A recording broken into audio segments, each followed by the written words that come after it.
Someone mentioned that you could, you know, accomplish a long-term victory against chaos in fantasy. But in 40k? Nah, that's off the table. At least from what I have been told.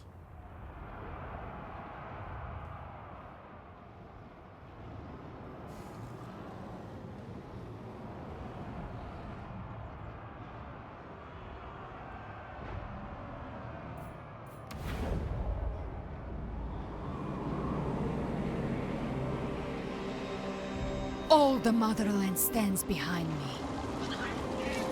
And immediately next to some corruption of some kind.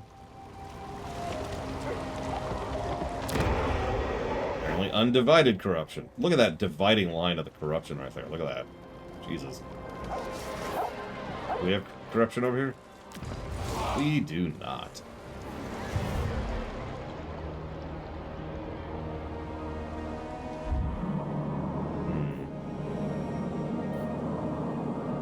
We have Kislev to the north. Kislev further to the north. Kislev even further to the north. Norska to the south. Norska to the south. The Empire. The part of Khorne did I like? Yes. Now, obviously Skarbrand is kind of the golden boy there, but you know what really stuck with me about playing as Khorne? The economy. The skull economy, the bloodletting buffs, the momentum thing, is the kind of thing that it would be very, very easy to make either completely overpowered or terrible. But because it's got a bit of a rubber band effect, where it's easy to push yourself too far, and it's even easy to overextend yourself, and how punishing it is if you fall behind, you're encouraged to not overextend yourself. So there's actual strategy involved. You're actually thinking about where you want to move next, what you want to take next, what you want to do with that territory, etc. Tsarina Catherine of Kislev. Yeah, and everything to do with the skulls associated thereto with.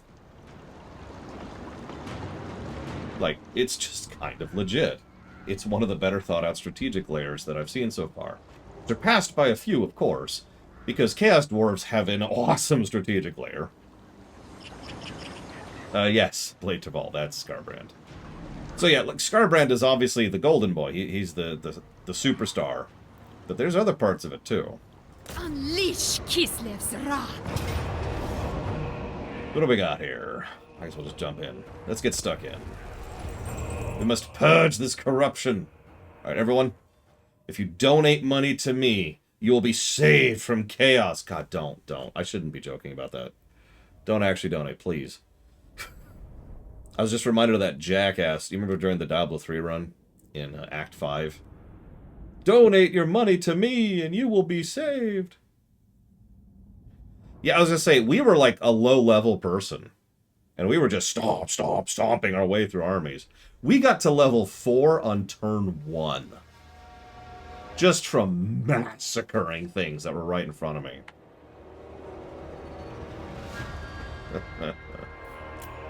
Okay. Interesting place.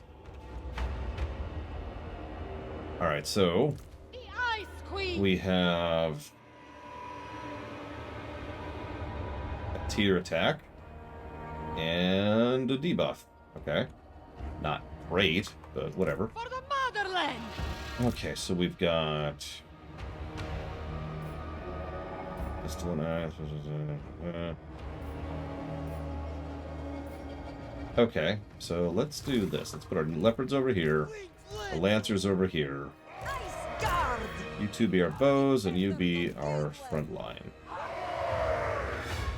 A good person in Warhammer? I'm pretty sure there's several good people. In fact, I think we've actually played as one good person in Warhammer, which was the High Elf dude. We might be playing a good person now. I'm not actually sure about that. Land is power. Well, yeah, Saffron. It's like, check it out. Hey, but, you know.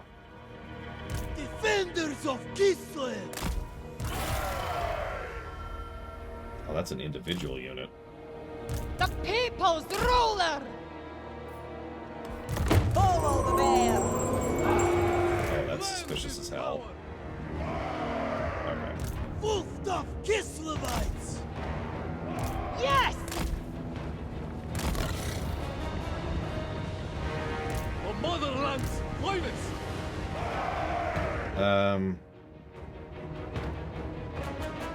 New plan. Back up, back off.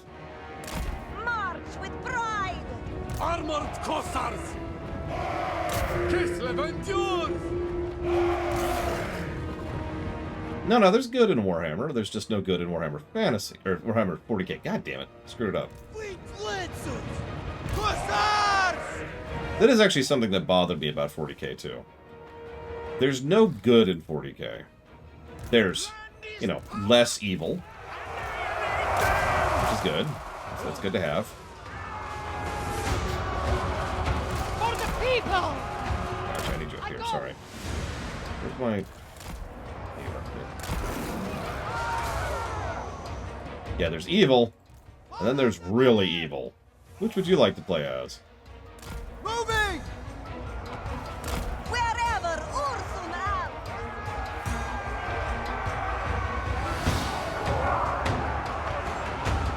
Armored Cossars! I mean, that is the idea, which is sort of my point. No matter how good you make a cup of coffee, it'll never be my thing, because it'll always be a cup of coffee. We've actually had this discussion many times. March with pride! Like, Warhammer 40k is the kind of setting I would never get invested in, specifically because of the fact of what I just said. Kislevites moving! It's something that's neat to poke into periodically, but as far as actually playing in long-term or being invested in, like, it'll never be StarCraft for me. It'll never be Warcraft for me. It'll never be Star Wars for me, or Star Trek, or anything else like that. Because I'll always be thinking, ugh. And I know that's very stupid, and I don't mind admitting that. Here, just for you, Saffron. But it's true. Oh, there's plenty of good people in StarCraft. One of the most good heroes that I like to point to as an example of a truly good hero is from StarCraft. That's James Rayner, consequently. He's not exactly alone.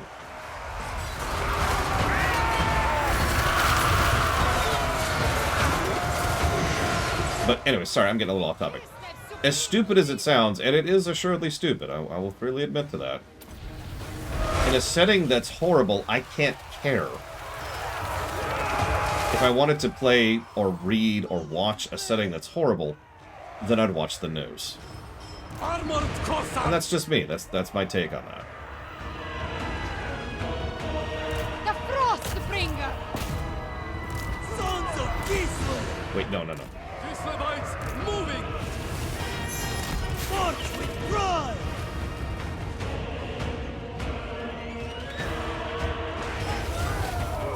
Comrades of the bed! Stay down! And to clarify, it's not like I mind places that are dark. I'm a big fan of Dragon Age, Elder Scrolls, and Fallout. But all of the above are not doomed, right? As I've pointed out many times, one of the fascinating things about Fallout in specific is that the Fallout setting got better after the bombs fell. Like, the world started improving. Which is messed up, admittedly, but it's still true.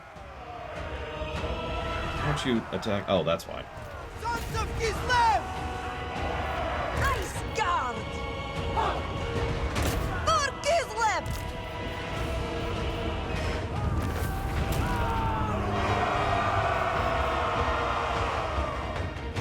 Yeah, you remember that wonderful, wonderful quote that Avitus gave in Dawn of War, Chaos, whatever? What's the name of it? The first expansion of Dawn of War 2. That quote so beautifully summarizes everything wrong with 40k to me. And why, again, I can't get invested in it.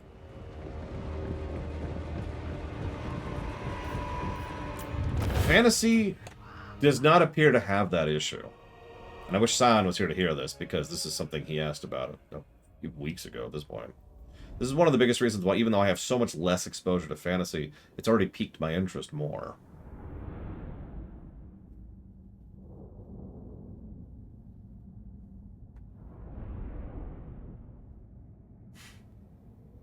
I do find myself wondering every now and again what it's not possible, but what a hypothetical end state would look like for each of the factions in 40k. I picture the Orcs who wouldn't change the setting at all because they're happy with things as are. The Necrons, everything is dead except for them. The Imperium, everything is dead except for them. Chaos, everything is chaos. Like, it's kind of an all or nothing, paint the map sort of a situation, I think. Who are we fighting? You're Nordskas or whatever, aren't you? We can gain devotion.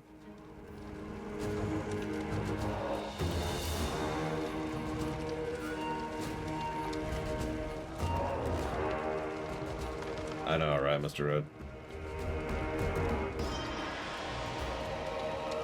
Let's go. To the mines with that.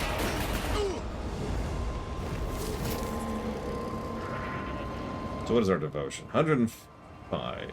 Devotion's low. There's a small chance of a chaos incursion. Oh, okay.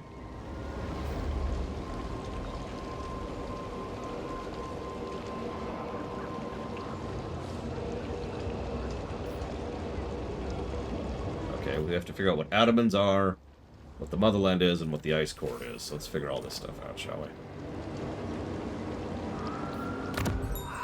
Be proud, men of Kislev! Oh, hey, it's Urson. He's fine. Everything's fine.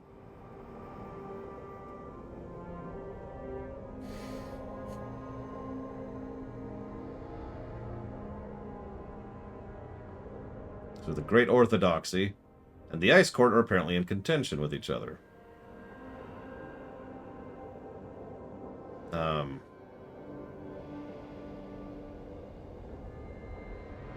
Okay. I'm guessing we're the Ice Court. Probably guess. Yeah, Yuri's handling it. It'll be fine.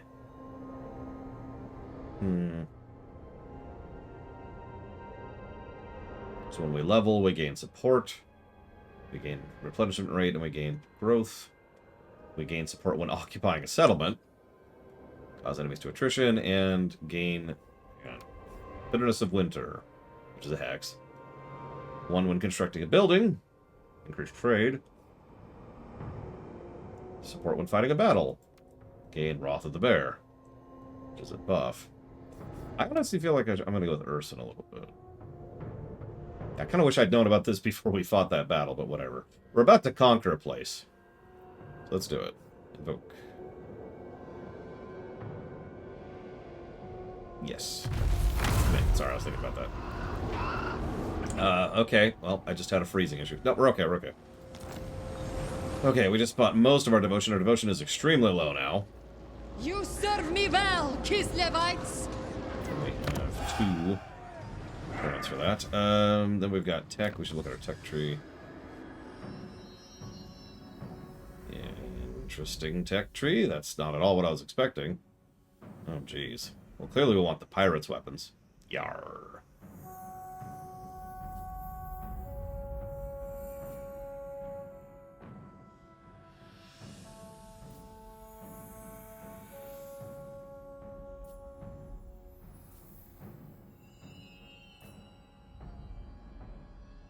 Well, I don't know what an Ice Court training slot is, but we should probably do that.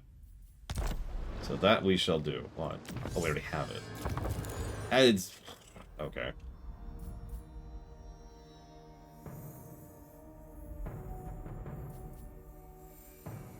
I love that there's a research specifically to give us more tech, or more diplomacy, just with the Empire. Something about that amuses me. So what's Erengrad in context? What's Prague? Why do we hate the Norse?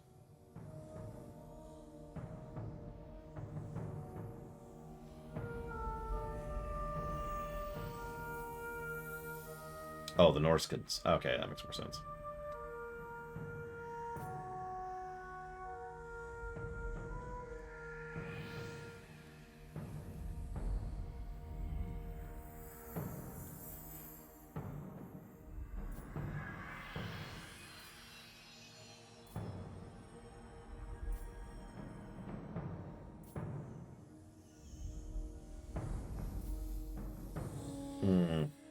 I kind of want all these. I think I'm going to stick with that for now, actually, but I want a lot of these.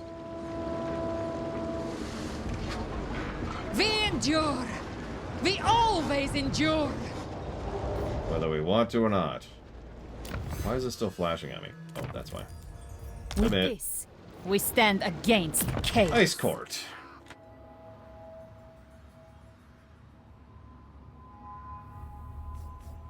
Okay.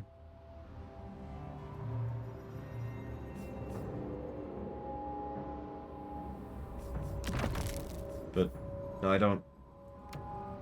That's not... Okay. So I guess this is how we recruit agents. Heroes in this one, but agents.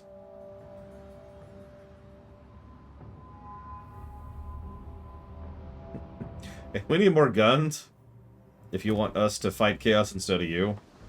Do you want us to fight chaos instead of you? Because that's what you're getting. Proud men of Kislev. Okay, okay.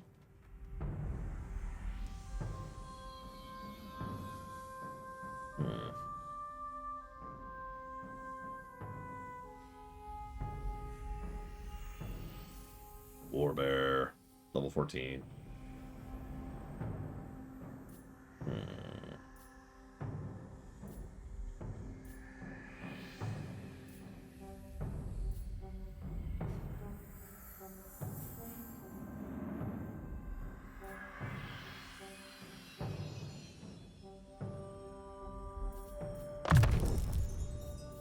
My rule grows absolute. Tsarina Catherine of Kislev. Oh, that's the Empire. We're cool. We're cool. You serve me well, Kislevites. We're cool. You have a bit of corruption there. Do you want us to get rid of your corruption? We can get rid of your corruption. We can burn your corruption. None shall question me.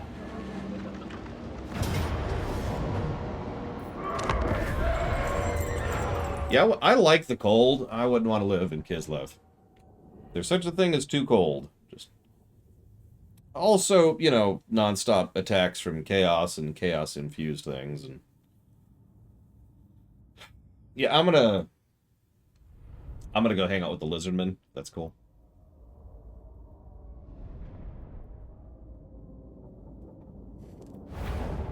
No, we're not chaos, 10-headed Hydra. Now, if you don't give us guns, chaos will show up and do that because they totally would. People's ruler. Follow the bear! No, not that one. Full stop Kislevites! Hearts of ice!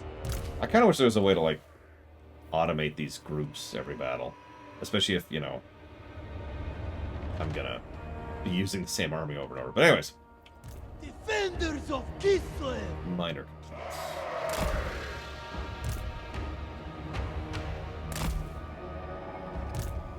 Obey the orthodoxy!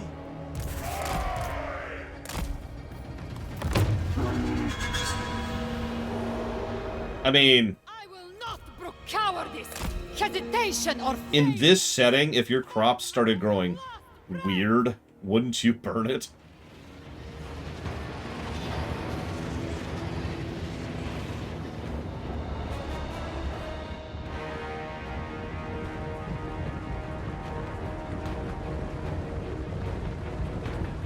I can think of a few settings where I do that.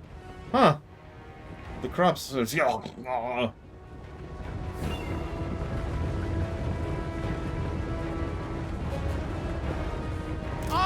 Cossars! Slay them! Why are you going back here? Kislevites! Why are you going back here? A fine strategy.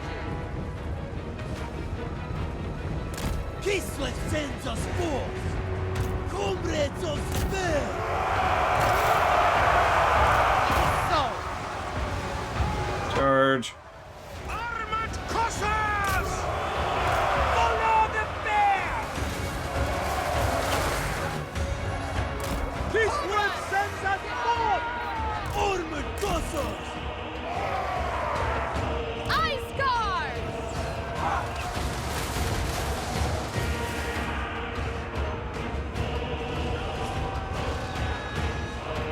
honestly, let's head you over here. March for Kislev! Farina Katarin!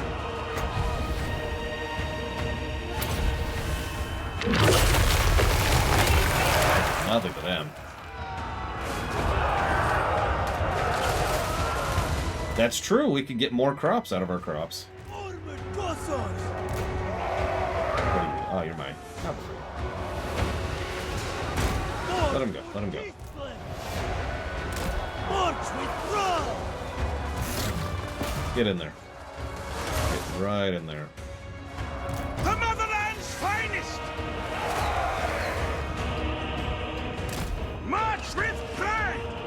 Defenders of Kislev! Bulk of Kislevites! Kislevites! Move! Very well.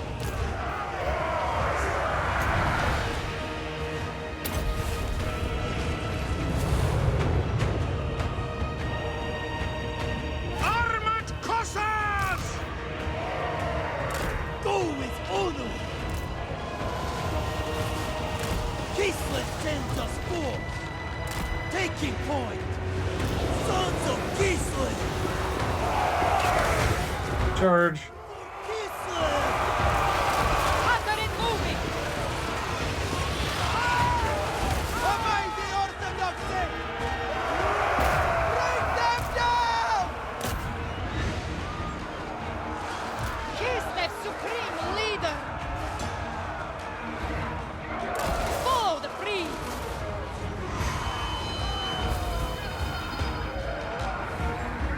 Yeah, I noticed my units are just sitting there like, what? I like their rep is freaking steady, despite having taken horrific losses.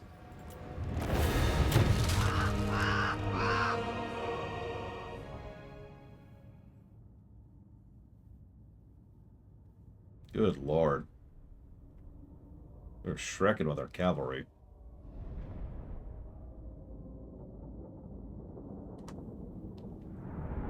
Yeah. Hey, Kislev! Chaos is attacking! Oh, no! Anyway. Yeah, apparently, Dr. Winter. We won't be doing that again. I'm apparently, spoiled by good heroes. Sorry, by non-mage heroes.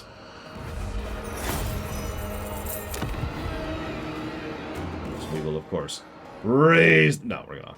The motherland grows. Welcome to Kislev. Yes, but they respawn after, I think it's 5 turns, which is actually a pretty long chunk of time. But... Ooh.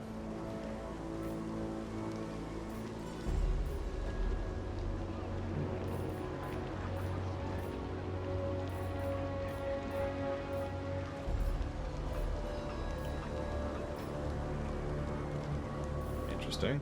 We'll come back to that, but for now, furs. There is a way to lose the game, but I'm pretty sure it's no heroes, no armies, no, like, cities, I think, is what you have to be pushed back to. Because even if you lose all your cities, you can still retake a city.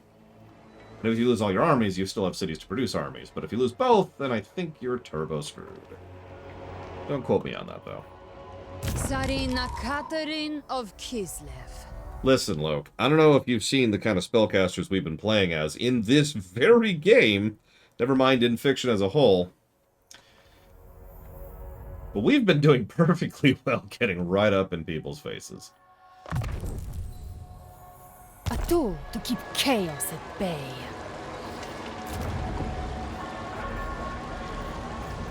Okay, so we have... Oh, this is a new province. Okay. I'm just pointing it out, Loke.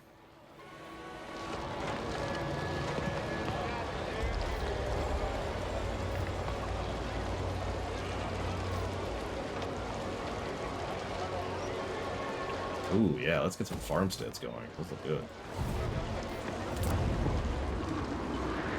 Is this seriously a one-city province? Oh my god. Okay.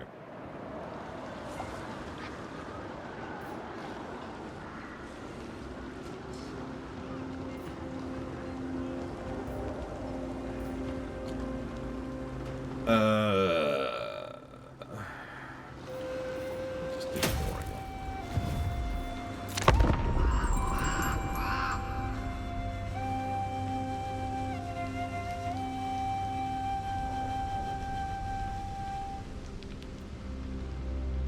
But wait, what's the name of the city?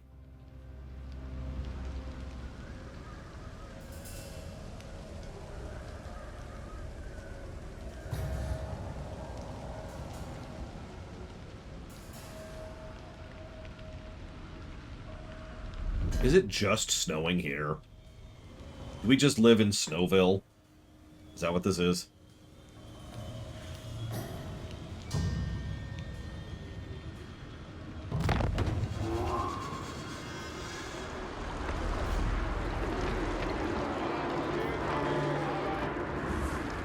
Marble, that's what that is.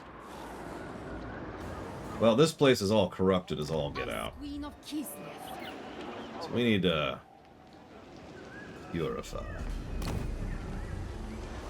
Ooh. That's... Oh, that is Norska. Never mind. That's also Norska. Well, okay. I mean, that fits the equation. What is that? Linear warriors, quadratic wizards, I believe is the phrase.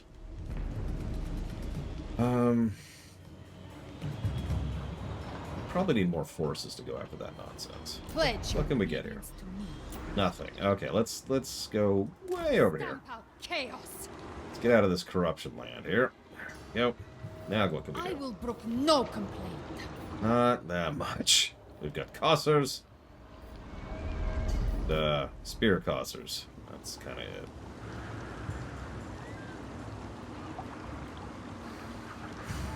Okay. Let's fill out our archery ranks. Damn it, Be'lakor! Sponge the chaos stain. Jackass. Again, 7-year winter. Ooh. The maiden must now choose which path best serves. Tempest. I don't really know the difference. And it's not telling me the difference.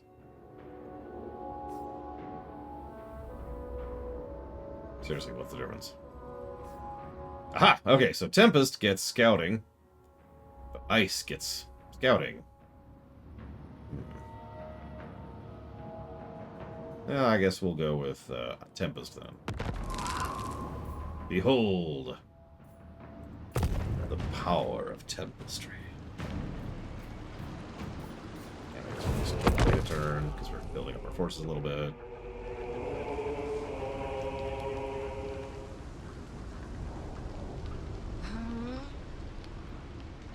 So here's going to be a very strange question. How many of you, quietly, or even if you've never even really acknowledged it yourself, have that enjoyability of cleaning things, mostly in a video game? It's probably not everybody, but I hope there's at least one person in chat who knows what I'm talking about. Like, playing Mario Sunshine, and you clean up all the goop, or playing Power Wash Simulator, or neatly arranging all the stuff in your room in Oblivion. You get the idea. Obviously, this game, it does. It always stays clean when you do it, too. But obviously, this game kind of already does this, but I suddenly have the random idea of cleaning chaos. And just walking into a realm like this, which is all, you know, undivided chaosy, and removing the corruption, you know? Because I literally just found myself thinking, I need to establish and figure out what buildings reduce corruption so I can get rid of this as quickly as possible. And I wasn't even, like, consciously thinking that. I was just like, I need to do this. I need to get rid of this. I should probably mention I actually really enjoy Power Wash Simulator. I recommend it for anybody interested in that type of gameplay. It is weirdly relaxing and more engaging than you'd think. Follow your queen. There's also a weird narrative to it, which they're still patching and adding story to. So look at that, what you will. It also has really bad co-op, but at some point in time, me and my friends are going to do a full co-op campaign of it, and that's going to be awesome. Exactly, Pavanix. All right, so I want one more archer.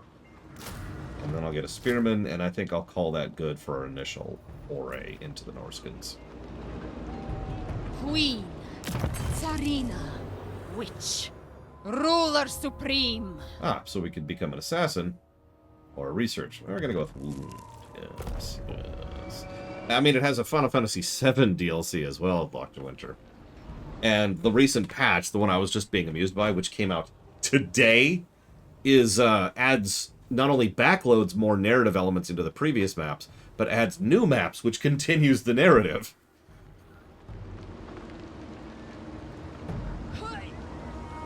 By the way, another example of a game like that, and I will show this off during the Zelda block, is Skyward Sword. And you're probably thinking, for those of you who haven't played Skyward Sword, you have a dungeon which is very, very sandy, and the sand is dynamic, so you can actually run through it and stuff. But hang on, the dungeon item is an air blower, like a leaf blower kind of a thing, and you can see where this is going.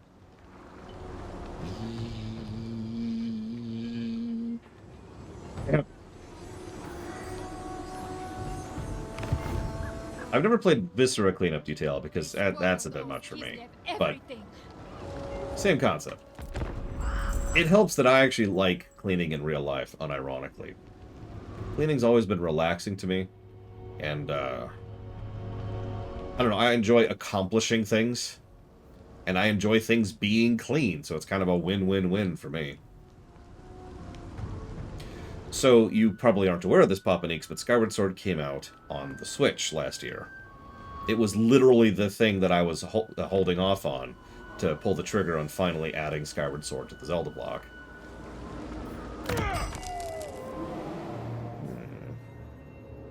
Oh, yeah.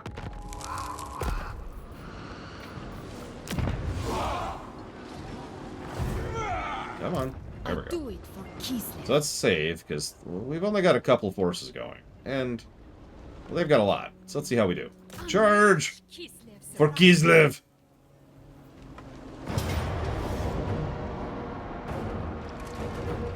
Damn. Okay. Let's see how this goes.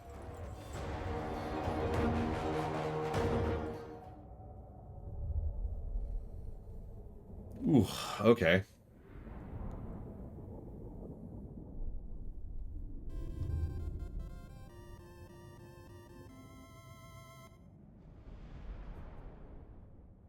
How many of you caught the Punch-Out references in the Mario movie? Some of them were really obvious. There's a lot of references in that film. Thank you, Venters. Always. Even though I have terrible taste in games. Realize that if we ever get caught up in the queue, I'm going to have to Dealer's Choice Wildermyth. Just to see, right? Just to find out.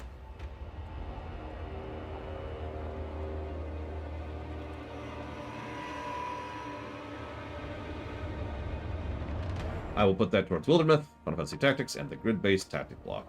Thank you as always. Okay.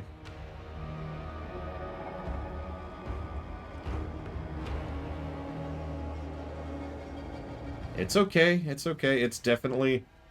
It's a possibility. Okay, so they've got Warhounds, but otherwise... And one Horseman, but otherwise they're actually pretty slow. That's good.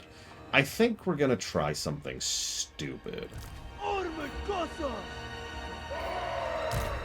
We fight for Urson! Armored Cossacks! Ice Guard! Thing Lancers! Karina Katarin! Let's try something stupid, shall we? Let's think about this. I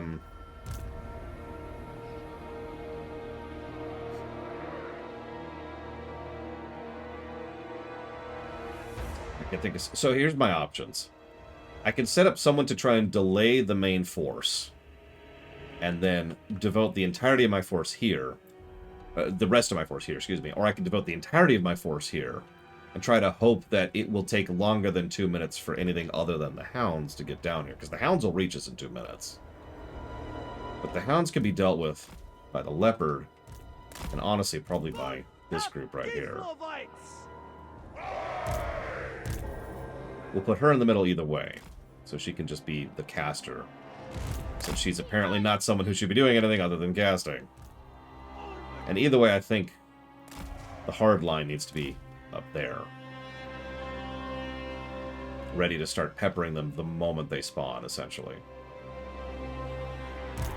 Move to Kislevites! So what I might do is set up a line this way for anything that actually gets close enough in the 2 minutes.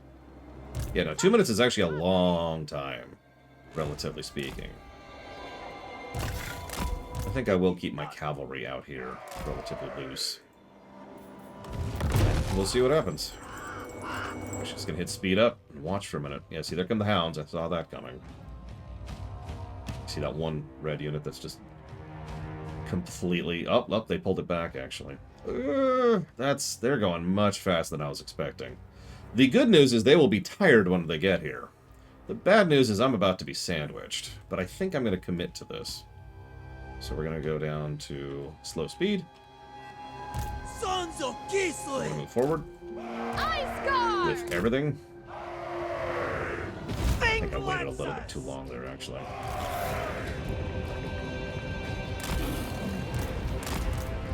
Have her scooch in, too. Yeah, I took too long. I took too long. That's okay. Defenders of Gisli! Charge. And by charge, I mean ranged. Use your ranged abilities. Be ranged. Kislev's supreme leader! Immediately debuff them. Oh, thank you, J. Palmer. All is forgiven.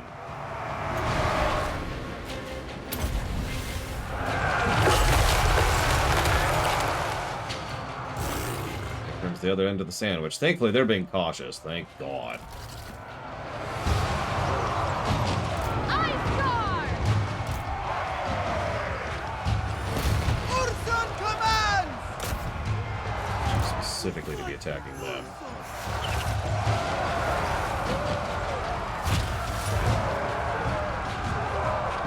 Yeah, let's actually pop that now. That's a good idea. Hussars! The sooner we can break this, the better chance we have. So yeah, we should probably be going all out here. It looks like we almost are. Not quite. Crack him. Crack him in half.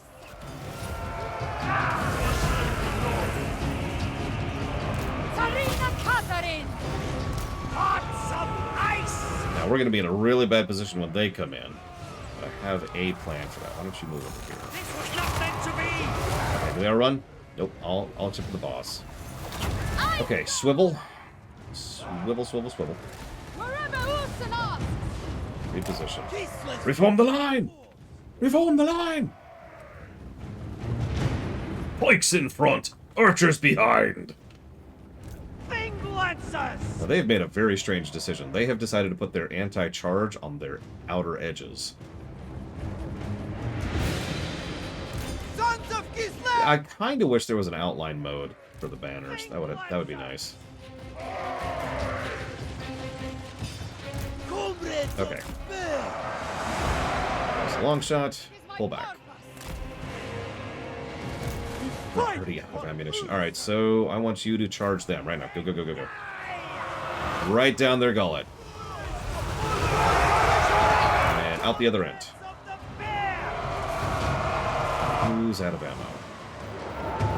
Armored You. Cossars! Then go attack them. I'm gonna have the wolf go after the spearmen. Land is power! And for no particular reason. Yeah, like, well, I mean, there is this toggle, J. Palmer, or not J. Palmer. No, yeah, J. Palmer said that. But this is a little intrusive, I think. Still, it is nice that it's a toggle, so I'm not going to complain about it. The motherland's finest! Let's see, you're up there, you're up there. We're actually doing okay-ish. They're getting a little too stuck in. I need you to get out of there. Get out of there, get out of there. You're getting way too stuck in. Gislev! In fact, honestly, just break. Just get out. Just get out. Preserve the unit. Same thing with you. Get out, get out, get out. Hussars! You rush up into melee to support them. You rush up into melee to support them. Those horsemen are just standing there because they're stupid, so go get into melee of them. Defenders of Kislev! With honor! Let's go ahead and pop another one of these. Right. I don't know, here.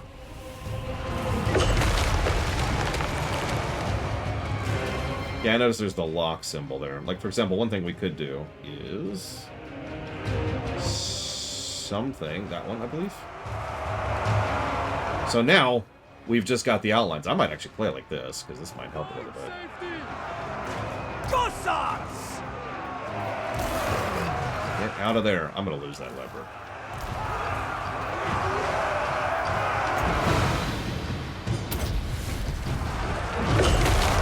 No, not at all, Jay Palmer. So, the spacing problem, which is what you're talking about, it exists in this game, but in a good way. It's more like, instead of units can't move around each other, it's units project a zone of control.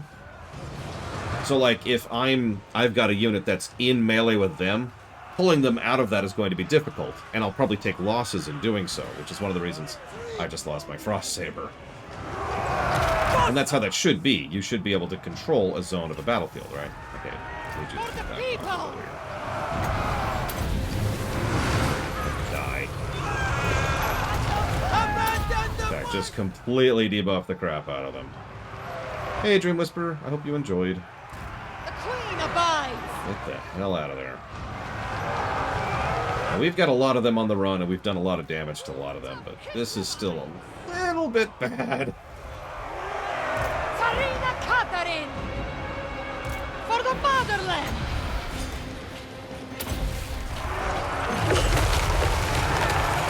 There's only one Mario. Mario. Land is power! Aren't they?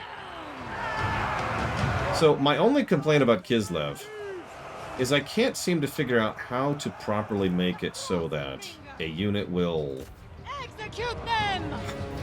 melee when I want them to and range when I want them to, which is kind of important when you're playing as a hybrid race like this one.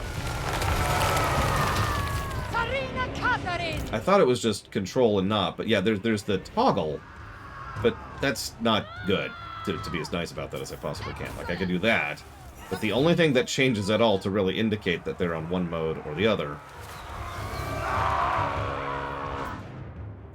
is the fact that the mouse over changes. And that's not great. That's irritating. Especially since I'll have to do it on a per-unit basis.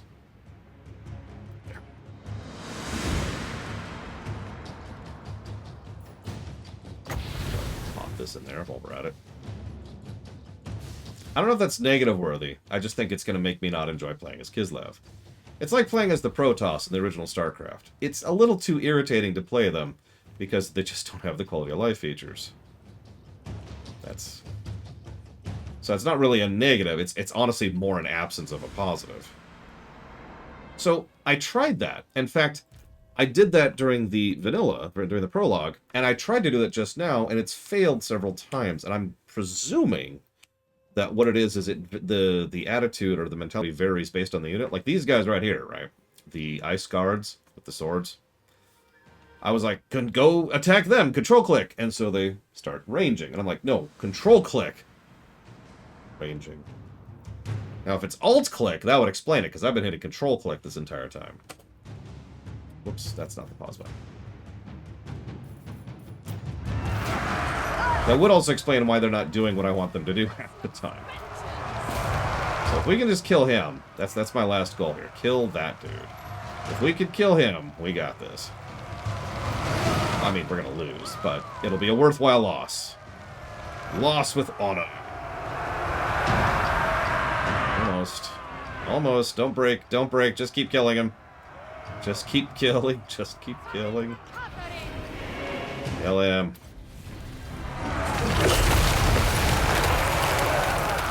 He's still alive. I think they're broken. And she's dead. Or broken. One of the two. Damn it! Oh no, I think we actually got him. I think we actually did kill him. Alright, get the hell out. Retreat. We did what we wanted to do. We cost them a lot. That is a lot of blood there.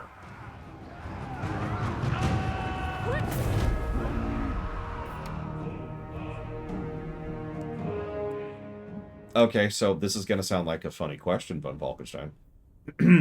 There's friendly fire with spells?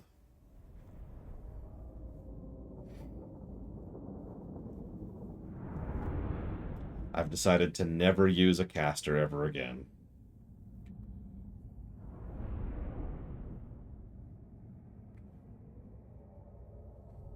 God, we killed a lot of them, too. But we got turbo nuked. So that sucks. Yes, they show me the cone, but...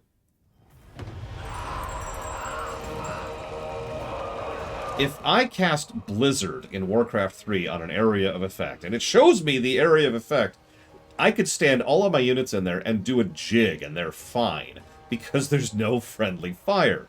That's actually the default in most RTS games. So, I was assuming it was also true here. Silly me.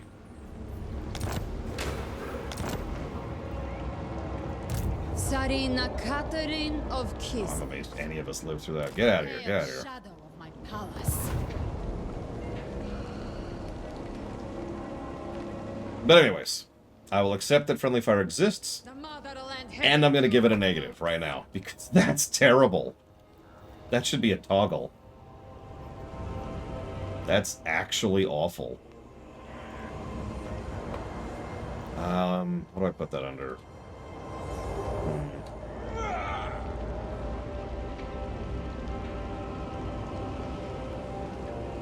I guess it's a lack of options. Put it as a lack of options. Or core combat. Yeah, okay.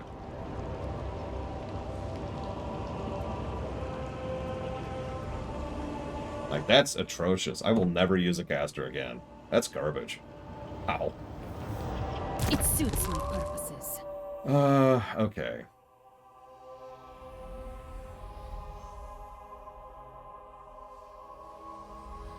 It's danger close.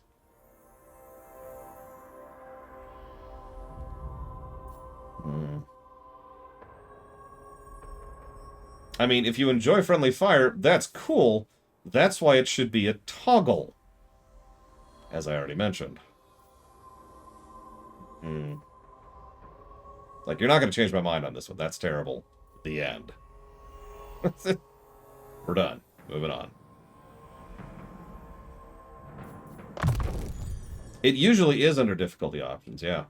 Dragon Age Origins. Perfect example.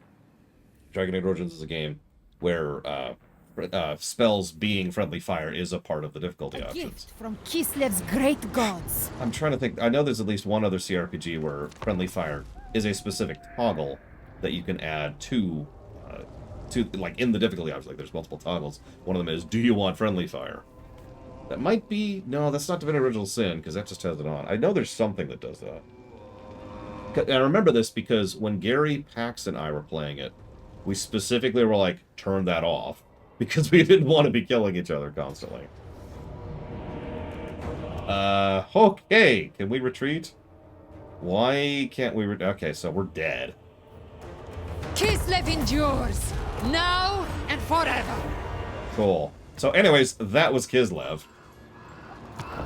Moving on. Now that we've lost.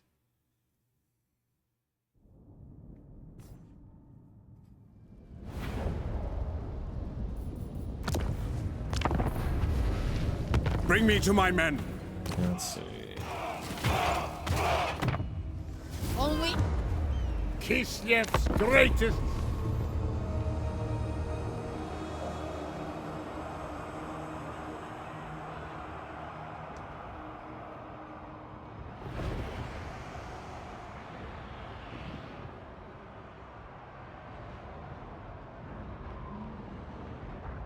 Yeah, I could see that, J. Palmer.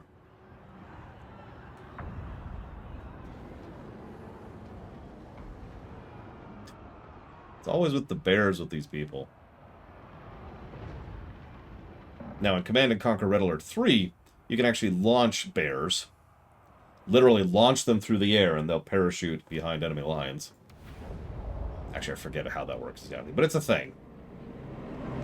What is that? Urson woke me to keep this world safe. I intend to do so. Brazen Altar, dedicated to the Blood God. Oh, okay. How would I rank the Narnia movies? So the second one is probably better, and I haven't seen anything other than the first and the second one. Patriarch of Kislev, warm your hearts with Urson's... That would explain why I was getting my ass handed to me. The second one is okay. The first one, in my opinion, is not. What in God's name? Because the biggest problem I have with the first movie is that it's not trying to be a Narnia movie. It's trying really, really hard to be Lord of the Rings. And so it comes across as Kmart Lord of the Rings. Or, to use the modern nomenclature, we have Lord of the Rings at home. And that's the first Narnia movie. Yes, he has 2 Warbear riders, just starting with that. And a Zargard. Interesting.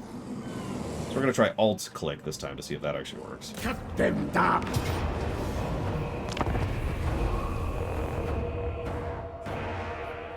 Oh, they super did, J. Palmer.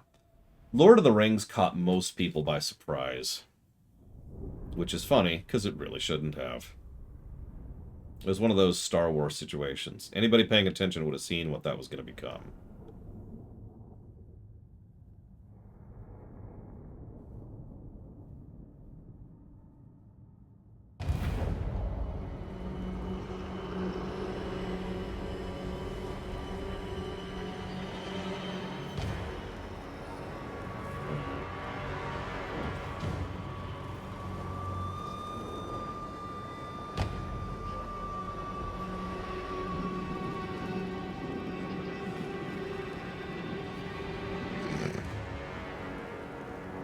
Okay. Nice place. Urson's right. Oh, thank God he's not a caster. I'm serious. I'm never playing a caster again. So, that automatically... In fact, hang on. Where's the no? Let's put Zinch down into the no category now. Just gotta do that. There we go.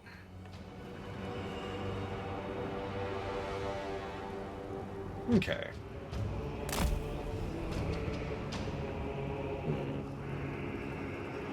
Probably not, Loke, but I'm actually angry about that, if it's not obvious. So I'm trying to play it off as a joke, to try and diffuse and vent a little bit of the anger. Friendly fire. Just... God, that's such bullcrap. Alright, moving on. Okay, so... Let's do this, and this. We're just going to be really basic about this. We don't even have any hybrid units to test out. Ooh. Boris Ursos. Actually, I guess we do have one bit of hybrids. Okay, so it is Alt. You can't see it. No, you can kind of see it. Alt is how I switch between the two. So that would help a little bit. Because I've been hitting Control since the prologue. Because someone said hit Control in the prologue. And, This I do. Hearts of ice! Von Falkenstein, can we just drop it, please? Can we please just drop it? Zargar! I'm done. We're done. Moving on. Christ. Land is power! Armored Cossars. I seek absolution! March with pride. Which is better, the Narnia books or the Lord of the Rings books? Well, I don't like either. Since I'm just getting all my bad opinions out there today. We fight for Urson! What are their warhounds doing? Boris Ursus. Narnia is easier to read, just I find nothing interesting about it personally. Hearts of ice! I also kind of hate the core premise. Not dislike, not enjoy, hate. Actively despise. The lost. And you're probably thinking, why? Well, it's not quite, it's all just a dream. But there's something virulently hate infusing within me. When it's like, alright, we go on this big adventure and we spend years spending time and effort in this big adventure. And then we're out and about and, oh, by the way, we're back in our regular, terrible, boring lives. Whoops. It is the equivalent, narratively speaking, of it was all just a dream. And I kind of hate that. Bring them down! Obey the orthodoxy! Comrades of the bear!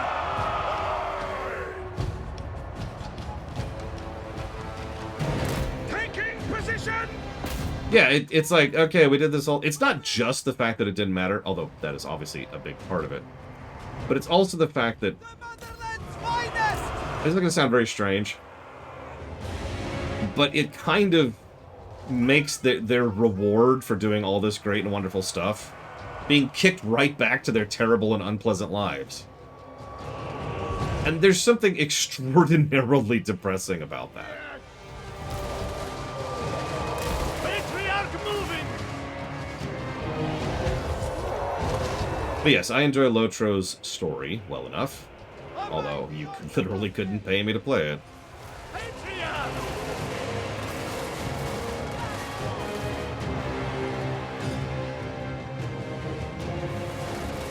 Anything for Kislev. Kislev sends us forth! We fight for Ursan!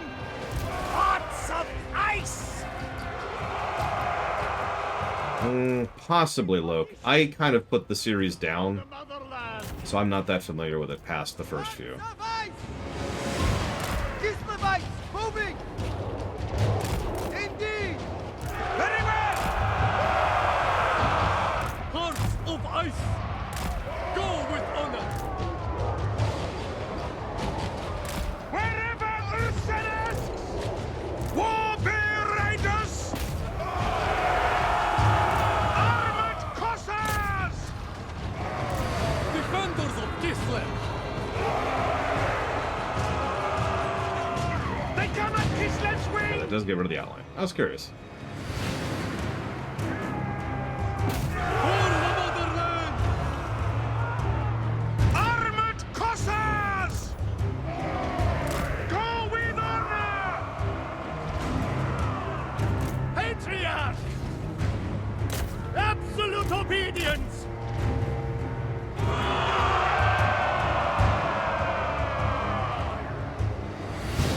Comrades of the bear!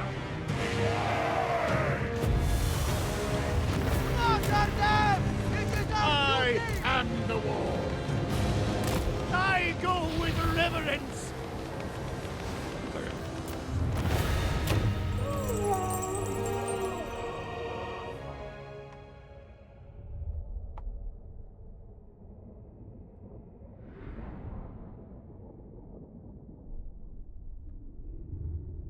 I'm not the person to ask that, Mr. Red, since I am not a fan of the Total War series.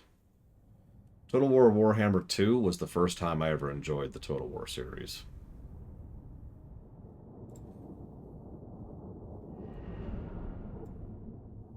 See you around, Jay Palmer. Enjoy.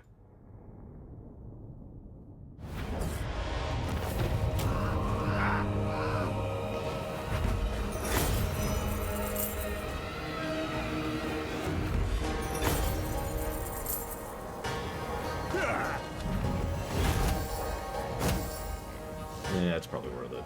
You belong to Ursun now. I mean, I'm not gonna lie, my enjoyment just plummeted like 50% in the last few minutes, but, you know, other than that, this is definitely the best Total War game I've played. I Whatever will that's drink worth. to this success. In sacrifice to So it's just, the motherland endures. Take it. For Ursa. Nothing in particular, Walker. So Boris starts in an interesting way here. Improvements over 2, siege battles.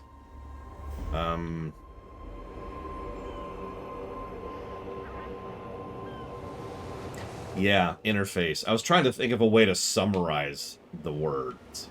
Because they did a lot to polish up how the game runs and how the game plays, and the mouse over thing, and information, color usage, icon usage. Like, there's a lot of good interface and HUD design in this one. Which, 2 had a better HUD and interface design than 1, so it's been getting iteratively better as we go.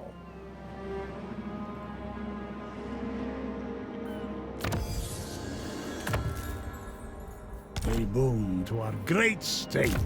You're fine, Loke. I mean, it's good to know, because I didn't know, which was obviously the problem. It would explain a lot of the losses I've had periodically for reasons I didn't understand. Go figure.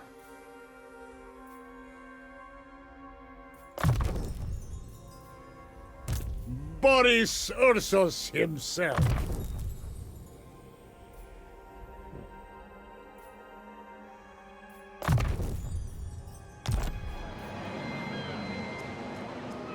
Ursun's disciple.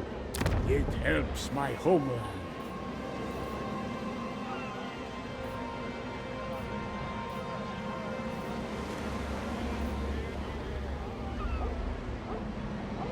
We start off just in a bad way here.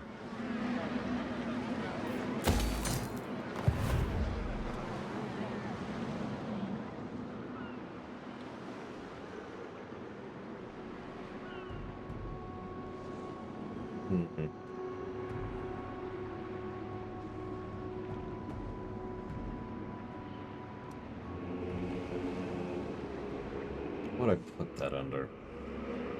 I guess that's controls.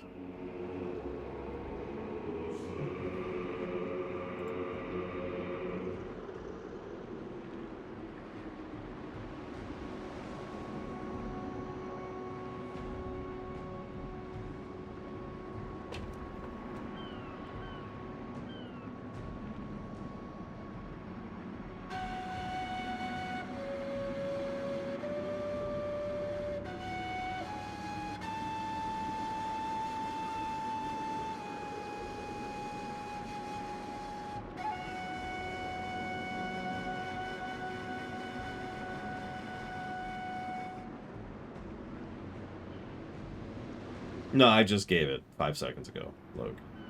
It's more like I'm giving a plus for controls in general, but only 1 plus. I've played many strategy and, I've played many 4X and RTS games, both, that have better controls than this. But that doesn't mean it doesn't have good controls, so it is going to getting a plus for controls.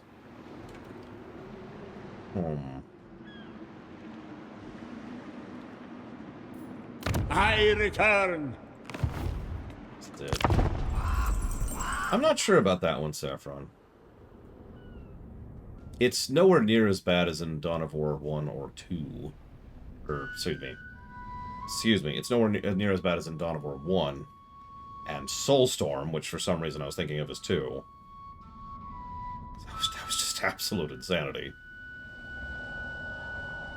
I do admit there is a little bit of an audio spam thing, which is kind of weird when you're just trying to look at a map, trying to figure out what you're doing, and they're just like, I am here, saying my line, so that you know I exist. It's an unusual choice. Not sure if it's a negative, though. I already jotted down soundscape, right? Yeah, I do.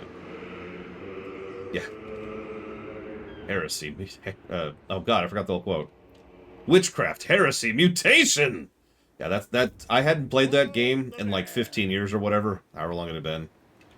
That was still burned into my brain. Jesus Christ. Okay.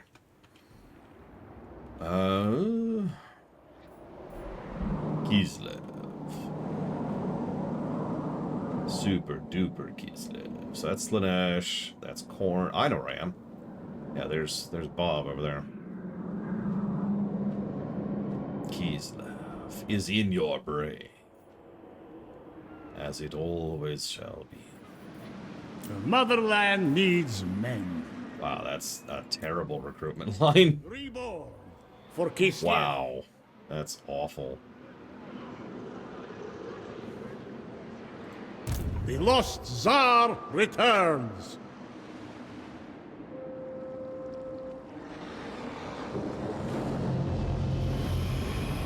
Deja vu. If we go here, can we be like, hey, Urun, stop being dead.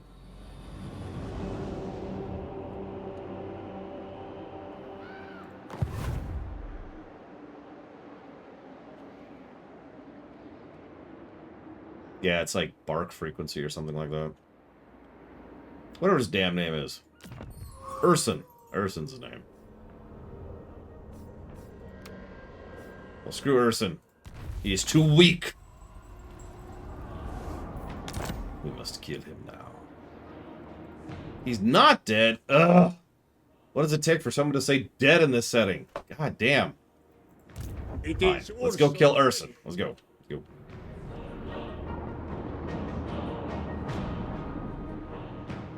Perfect. We can finish him off. There we go. He's dead.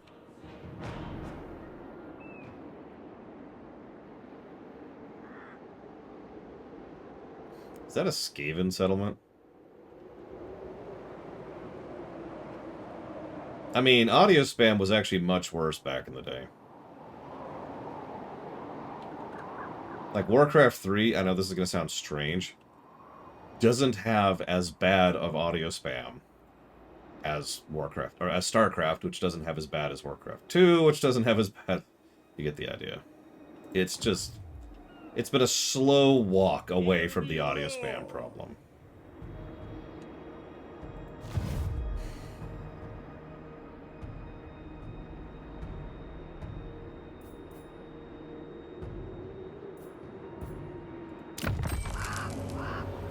Interesting.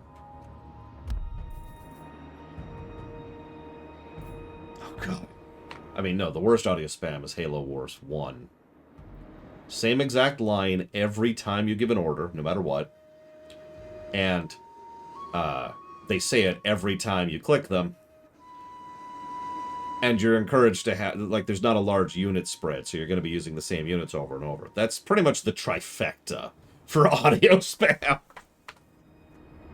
Like, Halo Wars wasn't actually that bad of a game, but I will never forgive Roland. Oh my god. Okay. Yeah, shh. I'm trying to think here. Right on. I mean, Mega Man X7 is probably the actual worst audio spam I've ever heard. But that's in general. That's not a strategy game.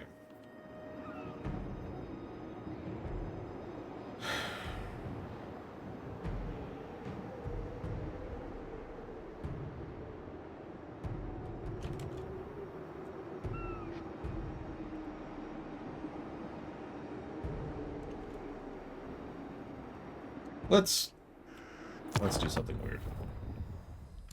I can actually Blade Traval. I've been thinking about a Mega Man, basically an XCOM Mega Man game for a long time. And I know what you're going to say. And no, it doesn't count. Demons. What's really funny is there's two games you might be referencing right there.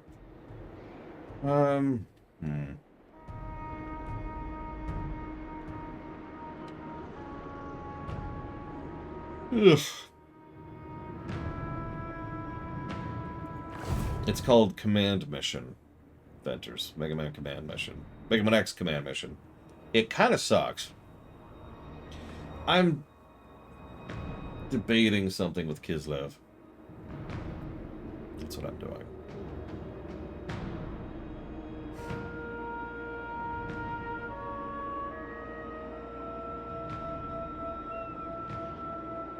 I know what I'm gonna do. I know what I'm gonna do. That's what I'm gonna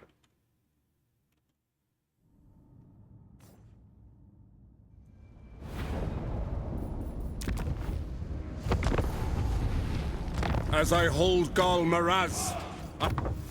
A dragon in human form. reduced corruption, increased leadership when fighting specifically the demons of chaos, increased ammunition for all armies, reduced upkeep for missile infantry, sensing a trend here, and harmony +3 towards yin specifically. Dragon Lord of the Iron Wind. So, better caravans, alchemists are better, ogre mercenaries are cheaper. I think this is the guy who was hiring me as the ogres. Increased armor for melee, better magic items, reduced upkeep for melee, harmony plus to yang.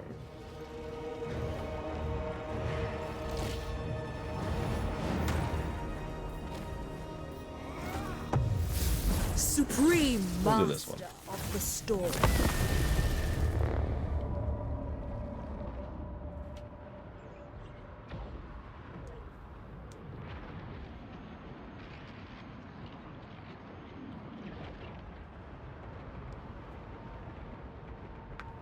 It's fine, Papanix.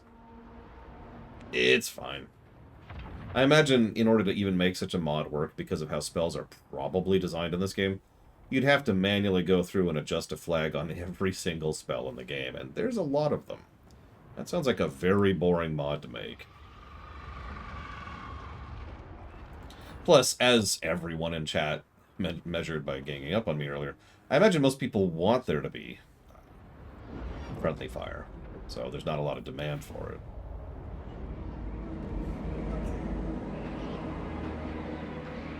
Show courage, show harmony, and show unity.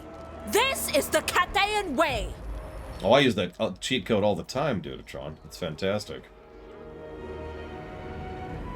So there's the Grand Bastion of Cathay.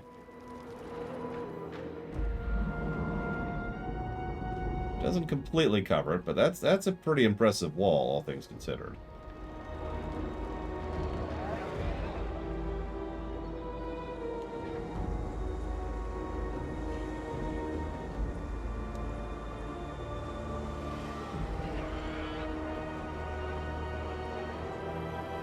Yeah, like I said, Papanix, probably what people actually want. I like how we can immediately, just immediately set up caravans.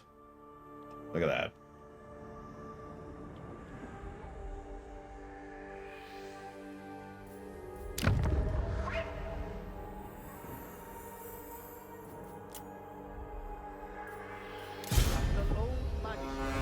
Okay, what can we trade?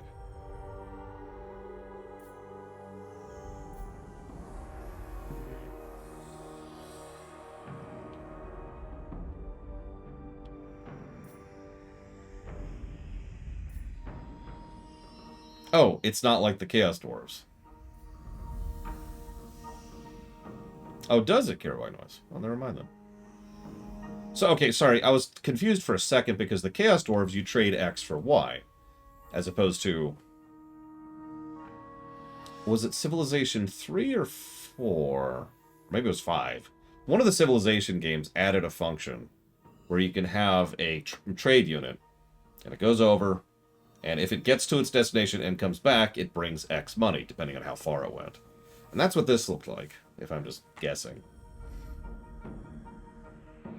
I think it was 4, too. I don't think they did that in 5. I get Civ 3 and 4 very confused with each other for some reason. I don't have a good reason why. Let's go with here. And then here. And then here. Okay, we can only pick one. That's a 9 trip. That's not worth the money.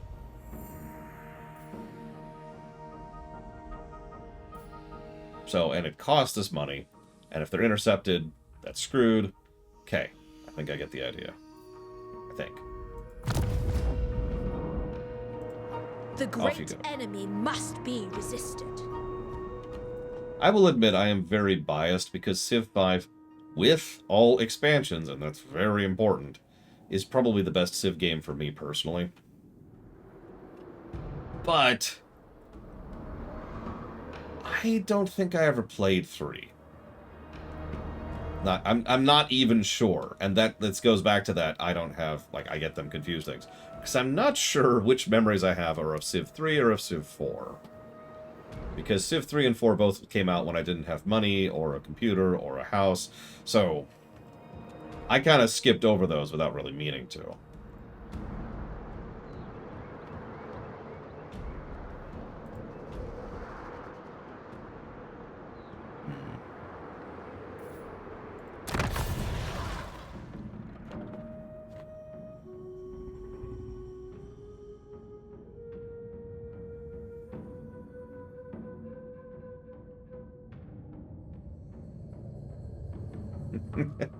I mean, there's nothing wrong with that, dude, Sean. A question I get semi-frequently is, Lore, is there any game you know is bad that you still enjoy? And I always have answers for that.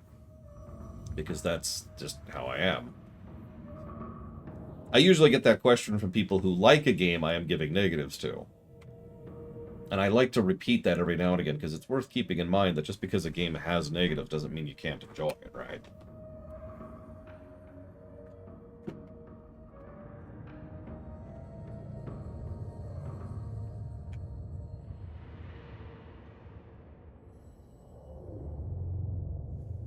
Let me use a perfect example of that, because this came up semi-recently.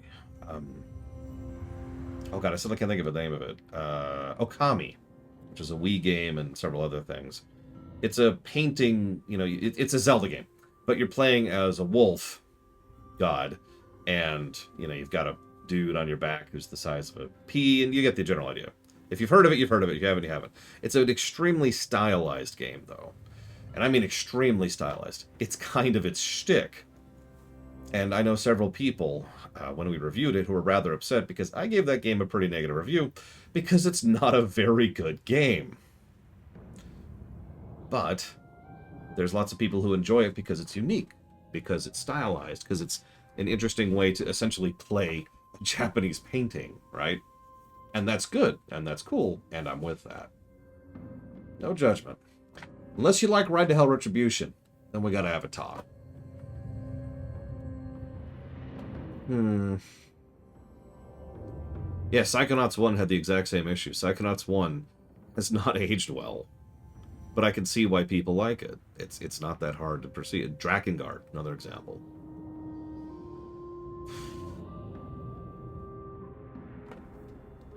I knew it! Alright, hang on. Where's the banhammer? Where's the banhammer? Damn it! Where's my banhammer? Alright, whatever.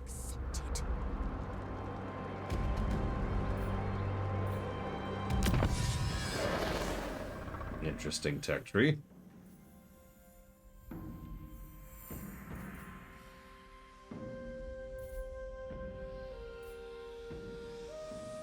Hang on, where's our value right now? I will earn my mother's trust.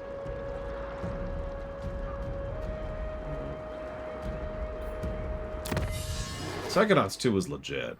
I had a few complaints in that game, but a few, you know, like that's it.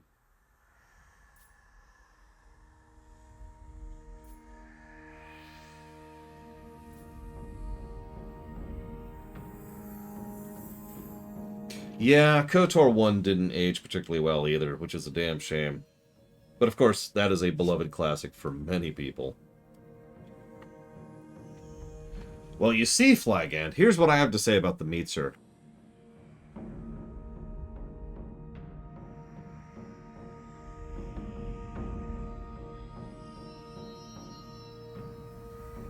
Any questions?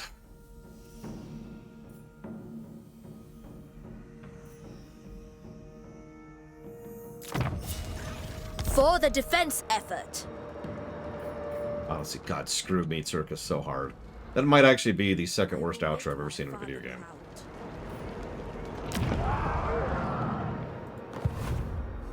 There's probably worse. Through banishment, I gained... In fact, I know there's worse.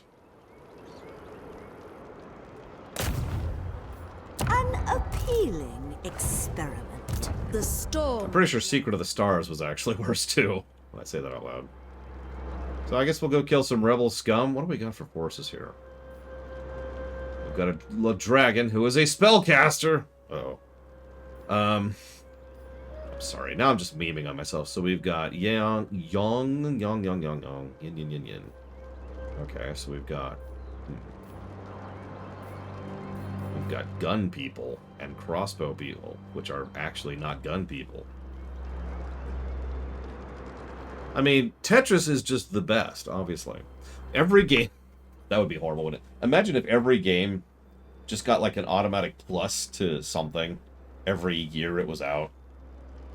And so like the really, really, really old games have like plus 40 or whatever at this point.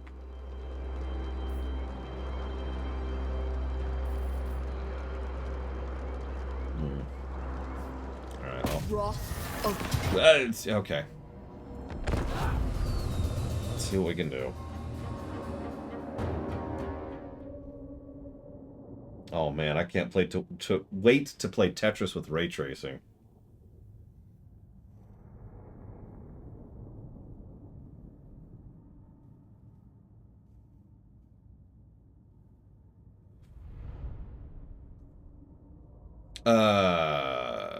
So we've done Kislev and the Ogres. And now we're on to Cathay, which is actually the last one to test before we commit to one, or possibly two. Oh yeah, super blurry and motion blur. Like, it's just regular blurry. Like, hang on. There's actually a depth of field in this game. It's just... Okay, there you go. So that's what, like, what the terrain looks like out there. That's just what the whole game looks like. But then it's also got motion blur on top of that. Yeah, there actually is a VR Tetris. There's actually a lot of Tetris games, other than just vanilla Tetris. This is already gorgeous, by the way. Just want to say that really quick. It's nice to play someplace green. Add this one to the list. Oh yeah, I don't get a headache, obviously. Only morons get headaches. The storm wind blows. Okay, so you can turn into a dragon. And you have spells I'll never use. Cool. Alright. That's a lie. I'm just memeing at myself. Sorry. Okay, so we've got sword and spear. Jade warriors!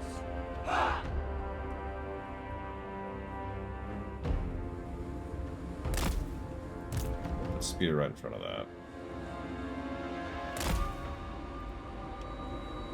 There is sort of a Tetris movie, but that's actually a little bit different. It's a movie about the creation of Tetris,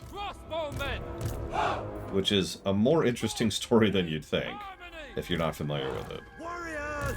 Obviously, the movie is dramatized, but not by as much as you'd think.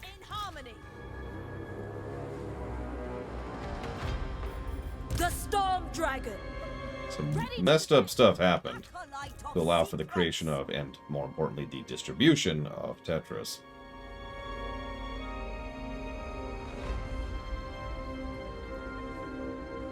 Well, we don't talk about pixels, Type 3B Skeleton. We never talk about pixels. Minds as one! Wow. It's over. They have the high ground. Kislev didn't gel with me, and I'm still, other than the obvious thing, I'm still struggling to put into words why. Sun Yang's faithful. I don't really have a good way to enumerate that, so I'm still trying to chew on that. I had the same issue during the prologue, but I figured, you know, maybe actually playing them would help, and it kind of didn't. We might circle back to Kislev later, I'm not sure yet. As for the ogres, I actually liked the ogres quite a bit, but I didn't get to poke too much into the war camp mechanic because my camp kept getting destroyed.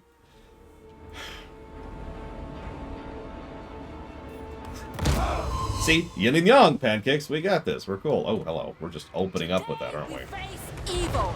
Today, as on all days, we shall smite it. But, like, they're just rebels. Wind! No, ogres didn't gross me out at all. They were very olky. I mean that with sincerity. They were olky. Like, they reminded me of the orcs from Warhammer 40k. Spears. Spears! Move in formation! Yeah, I know. The worst type of thing. Why did I keep getting destroyed as the ogres? I'm not sure. I didn't game over as the ogres. I just was having some issues there. Riflemen! Celestial faithful! Try to disentangle a little bit.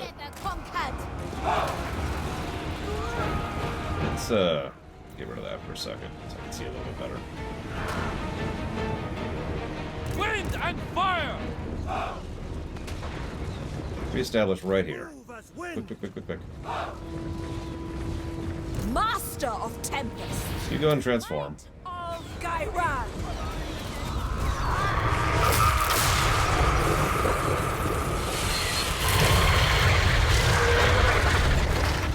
Alright, now. Kill that guy. Stone and steel!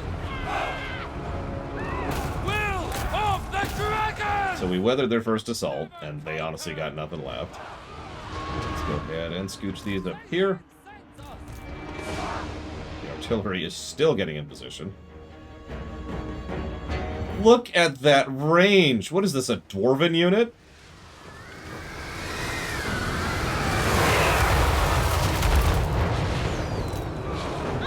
It must be done. It is on the list, it is not in the queue, Type 3B skeleton. So if people want me to play it, well, then that's tough. I don't think that's gonna happen. Like, I can't perceive that getting funded quickly enough. Stone and steel!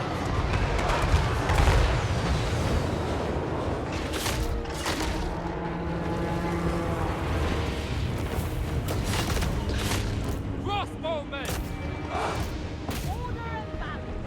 Gairan, aid me.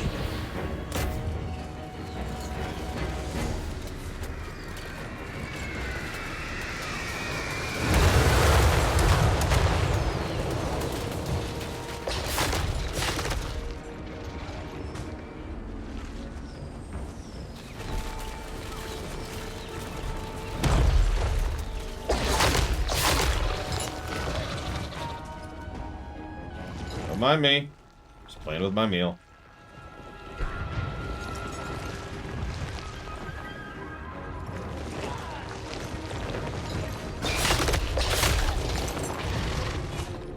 Almost. Just give me a sec. There we go. There we go. I love how those were bites, too. I have very briefly played Three Kingdoms, but I haven't done a full review of it due to John, so I don't know, is the answer to that question.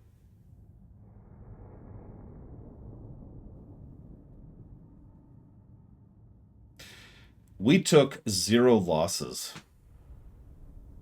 The artillery balloon took out 37 things, which may not sound impressive, but that's over 10% of the kills from one unit.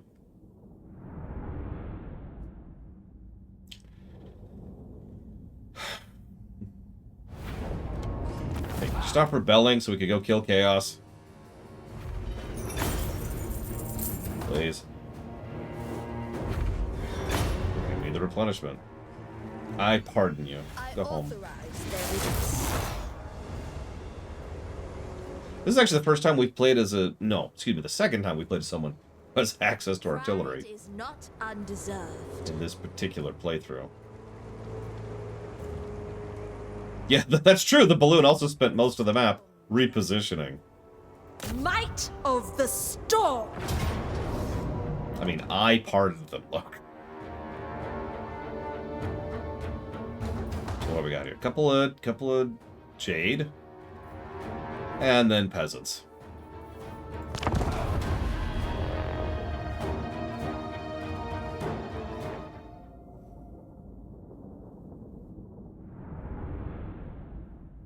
You will now learn why I am Imperator, and you are filthy peasants.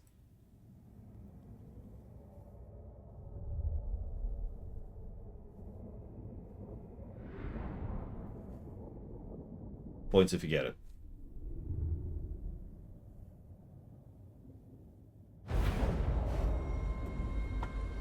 Hey, this is deja vu. Oh god, the blur, the blur! Yeah, okay.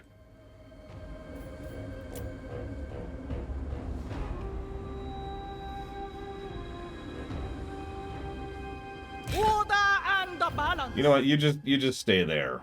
The celestial faithful. The celestial faithful. We actually do have one group of peasants. But, yeah, those are Jade and Celestials.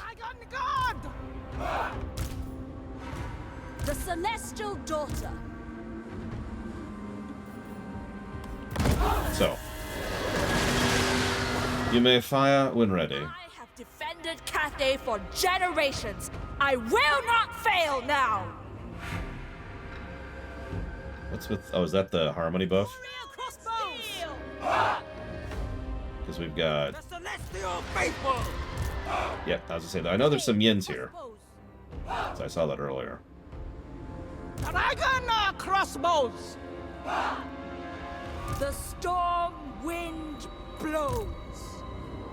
Stone and steel! They're going back off a bit. This is the dragons!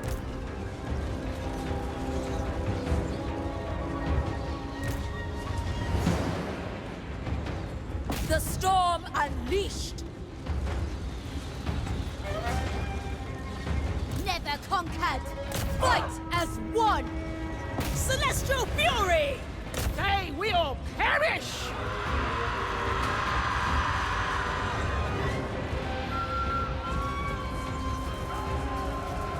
That's just a bit withering. Hands as one! We will try! Be direct. Celestial fury. Cross a bowman! Praise the dragons. Never conquered! Those are definitely video games, Mr. Red. As I one. think. Oh, nice. She has an AoE. Does this... Okay. I swear I'm not being a dick about this. Does this AoE thing also heal enemy units because of friendly fire? Okay. That is good to know. I'll go ahead and use that then. Because I've seen games that have friendly fire that do exactly that. You pop down an AoE healing bubble, the enemy walks into it, they're healed. Warrior crossbow. For the Emperor! Cross a bowman!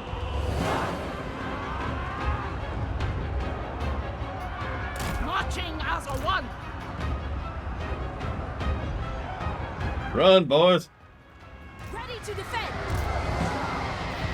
Either way, thank you for being part of the show, Mr. Red. You can pick one of those three things to put that towards. Which one would you like to pick? Ready as always.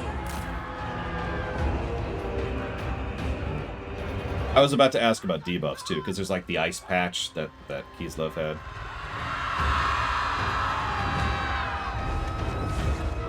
Yeah, dear rebellious morons, what did you think was gonna happen? How did you think this was going to... How did you envision this day progressing?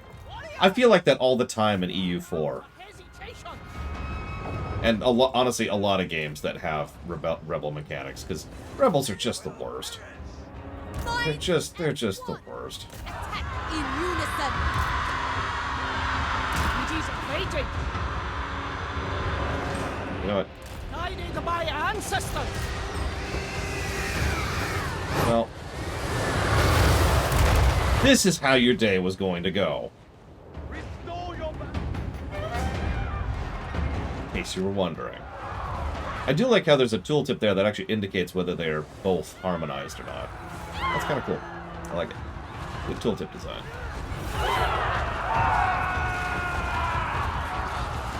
Mr. Red, 97 to Batman Arkham.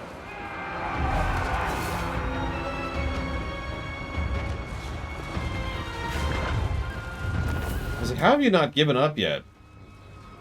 I am more than willing to let you live.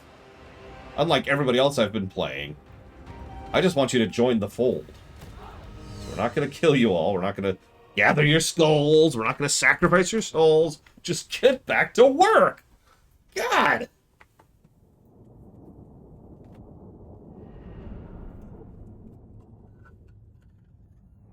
Dear Diary, says Dudatron. Today I, alongside my comrades, rebelled against an ancient dragon that ruled our country for centuries. It went about as expected. Yeah, go home. God dang. Like some people, I understand the value. The agriculture sector.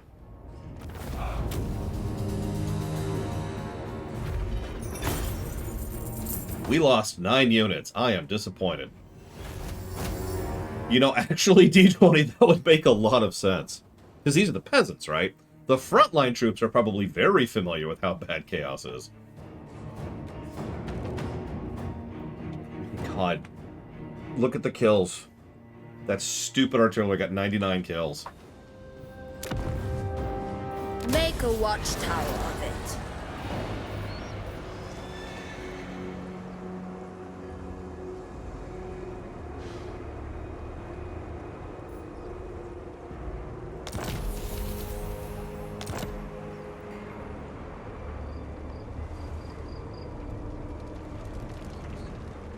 Seriously, von Falkenstein? Did I just stumble onto playing the good guys?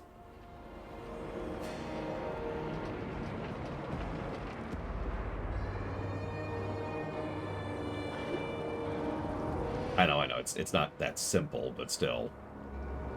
We've got Beastmen to our south.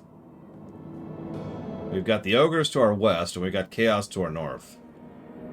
Okay, this is fun.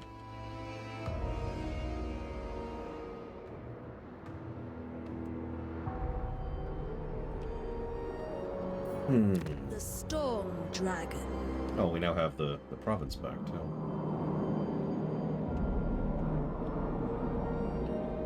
Jesus Christ. Yeah, I just have an army that's just 10 artillery balloons.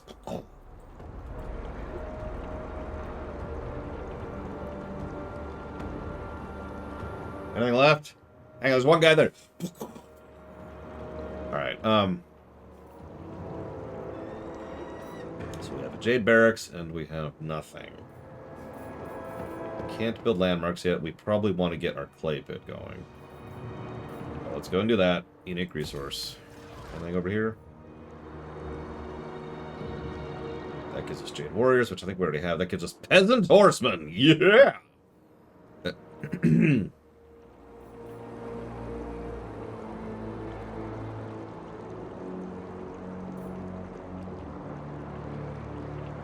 Hang on, what do I need right now? It's like Yang? No. Yin? I think I need Yang. I think I need 2 Yang. Which is top. White. Interesting.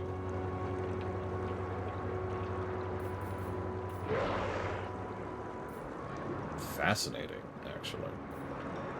Yeah, okay. I'm kind of with that. That's a shame, because I kind of want that yin thing, but more. I do want balance. I like balance.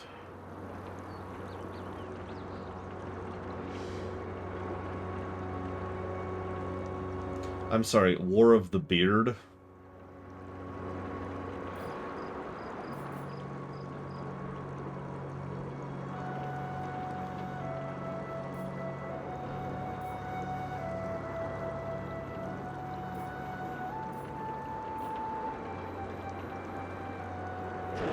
Okay, so the yin version gives less money, but boosts trade. The yang version gives more money, no other bonuses.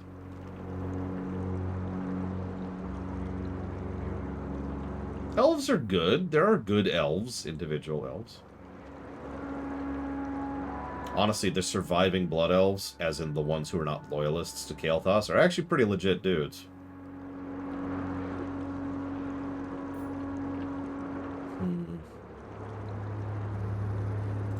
Commit to that instead. And we can upgrade to gain access to Jade Crossbows. Yeah, that's probably worthwhile. A little bit Poppenix, although that's not so surprising given the... I mean... Anyways,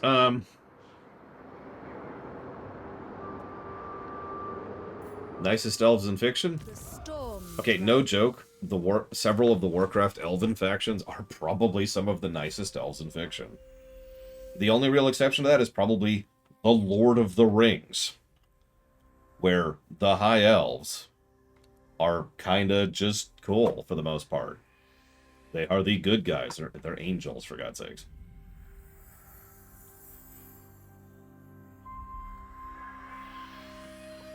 Yeah, as I say, we've got the Nightborn, we've got the surviving Blood Elves. The Night Elves vary a little bit, but you have to understand there's like 3 factions of Night Elves, and most of the Night Elves are pretty legit people, so they're cool.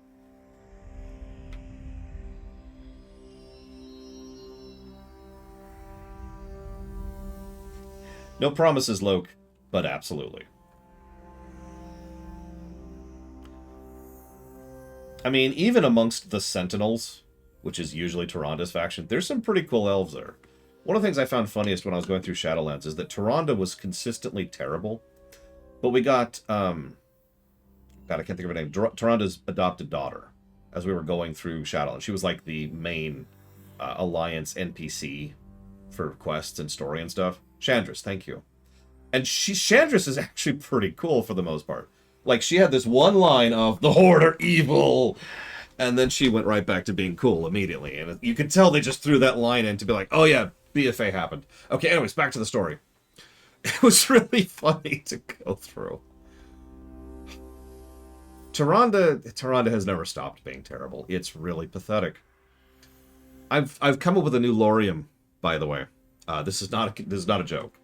I'm going to call it the Harry Kim syndrome. Harry Kim syndrome. So for those of you not aware, Harry Kim is a... That's the heel. Yep, okay. Grab that first, obviously. Harry Kim... The Emperor's chosen daughter. ...is a character in Star Trek Voyager. Now, Harry Kim is portrayed by a decent actor, Garrett Wong, and has a lot of storytelling potential, which I won't bore you with the specifics. Just trust me when I say there's a lot of stories you could do with Harry Kim. And they consistently didn't. And when asked about this, the creators flat out said, we can't think of anything to do with Harry Kim. And that's Harry Kim syndrome. When the creators have an interesting character that, for whatever reason, they can't think of anything to do with. Kairi in Kingdom Hearts. Tyrande in Warcraft. I could probably come up with others if you give me a minute. Like, that's a thing. And it's a little frustrating sometimes. Because they keep them around because, you know, they're a major character. They're a main character. Tyrande is a main character. Harry's a main character. But it's like, you know, yeah, Tasha in TNG. It's like you realize that you have story ideas, right?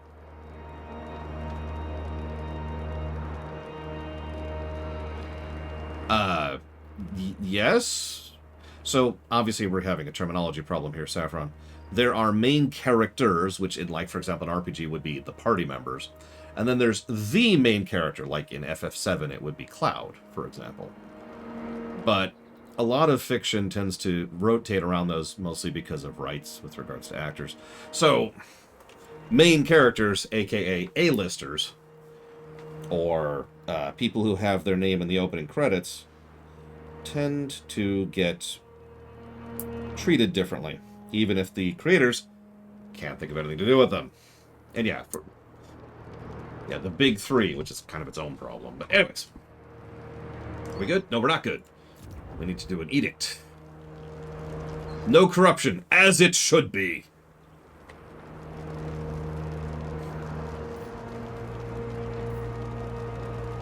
What I find really frustrating, maybe I should save this for Huthor, but one of the things I find frustrating is they actually had a really good idea. Ooh, money. Let's do that. With regards to Tyrande specifically in Legion, which they didn't really do anything with. They just kind of were like, yeah, she's a dick, and moved on. It's like, but you, okay. And that good idea, if you're wondering, is that Tyrande, who was personally there for the War of the Ancients, and still has a lot of internal biases she's working over, was a dick to the Chandrilar. Oh my god, I can't think of their freaking names. Listen, we all know the Skaven. Yes. Sorry. But they didn't do anything with it. They didn't do anything with Tyranda's biases. They didn't do anything with her. She was just there to be a dick. And then the Blood Elf lady, Leandra, was like, hey, I actually have some character moments here. Like, cool. You want to do anything with Tyrande? No, but she's here. Okay.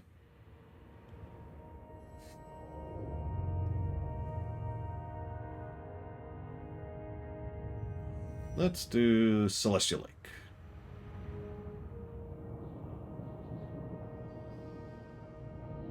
Why are they all draining?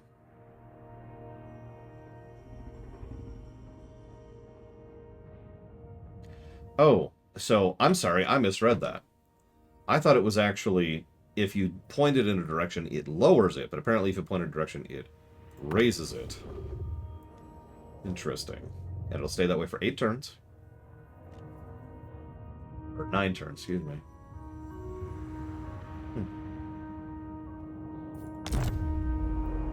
Okay.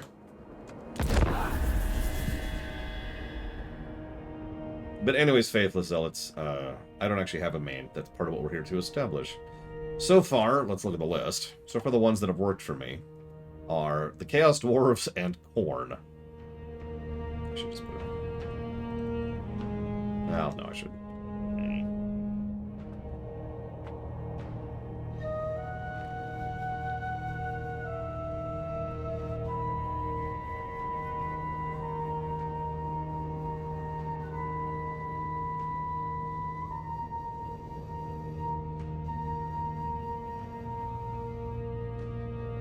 Yes, they are. Blunderbusses are ridiculous. Unassailable authority.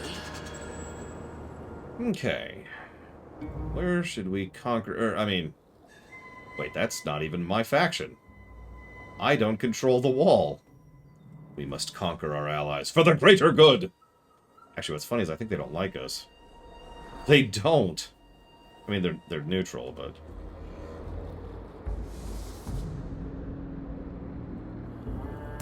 Miao Ying, to fight for me is an honor. Peasants. We do have Jades. And Jades are white.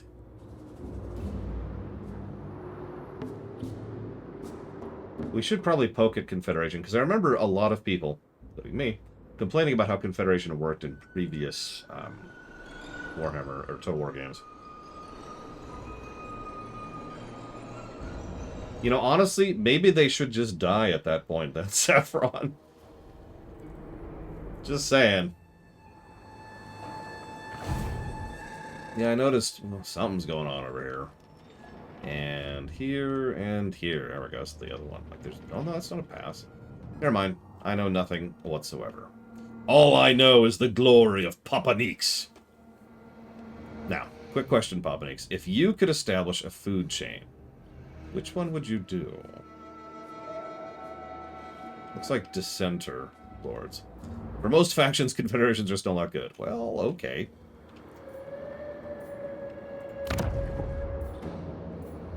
Wow, that's literally just a province of 1. Right there. Reading that right? Yeah, that's a province of 1. Thank you, Papa Neeks. No, I noticed there's more rebels to go stomp. And I do like stomping.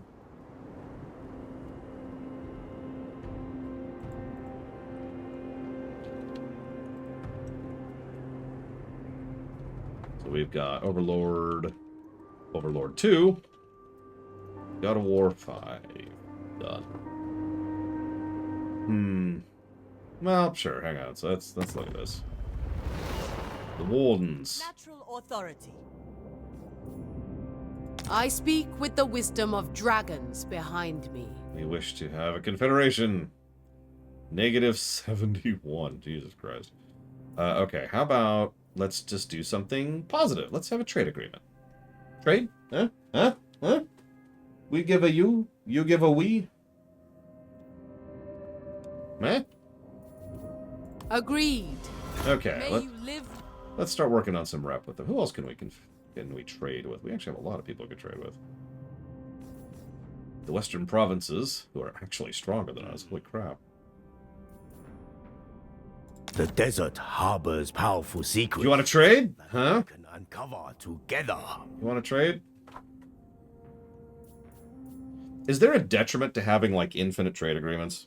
Like, is there a finite point at which trade agreements are no longer a good thing?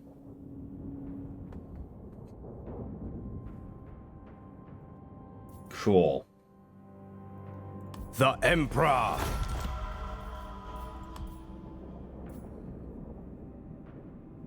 Well, I figured it could claw, which is why I'm picking some specific ones. Like, I'm not going to trade with the Chaos Dwarves. Or the Beastmen. Might trade with the Ogres. I'll think about that. Probably not going to trade with the Warriors. Okay, hey, there's Goldtooth. Master.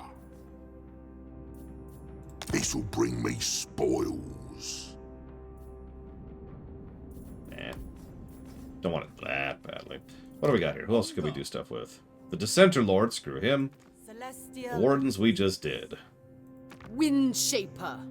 Alright, we'll call that good for now. Cathay must. Okay, let's go stomping. So we can go after the Rebel Lords or the Dissenter Lords. Guys, Chaos is right there. Look over the wall sometime. Like, look. Look. Lava is seeping up from the ground. That's a pile of skulls. Okay. We're good. I'm done.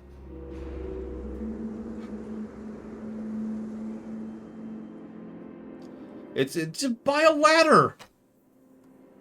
Get on the artillery barrage. Iceland? Oh gosh, hang on. So Iceland would be, hang on, there's that. So there's Britain. Yeah, there's Britain right there. So Iceland does not appear to exist. Unless Canada is secretly Iceland. Good.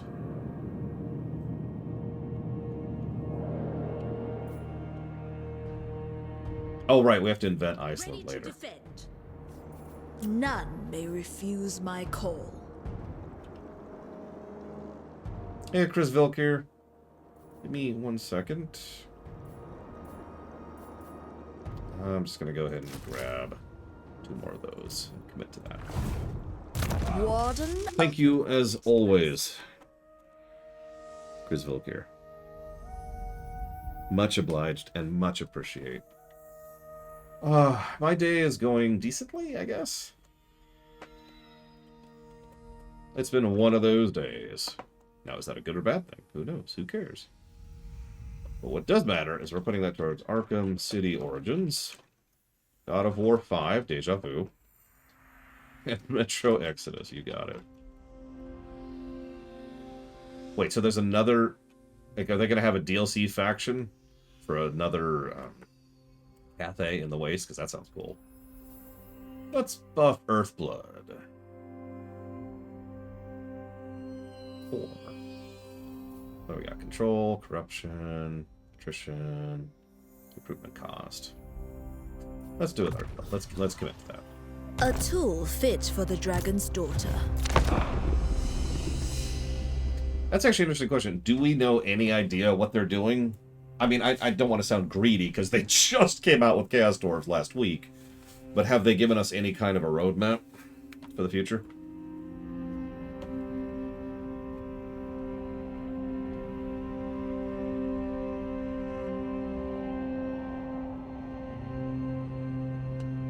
Well, no, I mean like right now. Is there currently a roadmap? As the caravan comes to a halt for the night, a stranger wanders into the ad hoc camp. Stopped by the guards, he begs an audience. He offers to join for no pay. There's safety in numbers, but he will help protect. It's an Empire guy, so done. He's clearly not Chaos.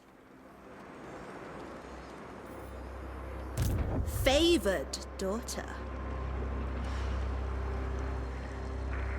Well, yeah, I know they introduced a few bugs. We've already run into one of them. Oh, we actually aren't at war with them. Well, then. I decree death. Then let's go to war with them.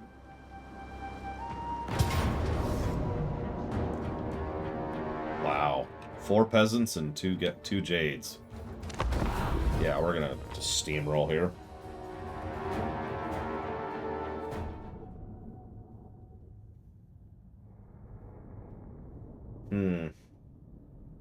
It'll be interesting to see what they focus on. I assume you'll pop into stream and let me know, Scion, since you tend to do that.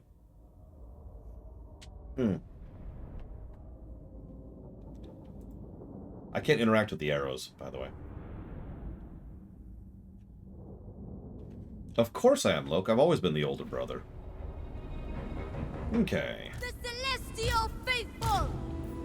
My elixirs are ready! Master Metallurgist!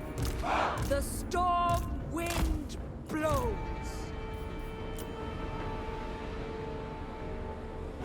Another pretty area. With weird green ooze, but that's okay. That's okay. Green ooze is normal. Everything's fine. Everything's fine. That's weird, Dr. Winter. That would explain it, though. Warpstone and The steel! downside... I'm sorry, did she just say warpstone and steel? Did I hear that correctly? Defenders of Cathay!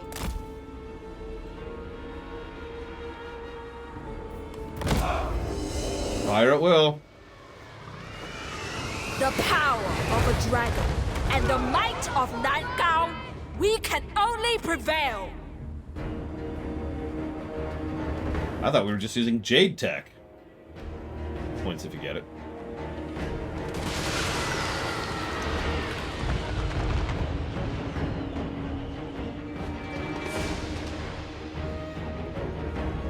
I like this one cherry blossom, which has no flowers on it if you zoom in, but suddenly grows flowers if you zoom out. That's actually really funny.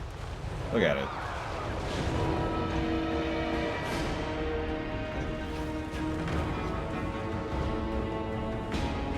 I saw it popping, because I'm just busy. Yeah, that's probably enough. Understood! Shaper of steel! Defend the realm! Anything for Cathay! Warriors! Defenders of Cathay! Move Stay back. formation! Actually, no, I've got a new plan for you. By dragons!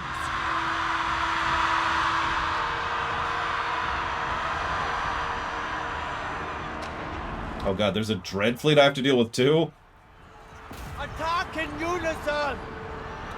Sorcerous outcast!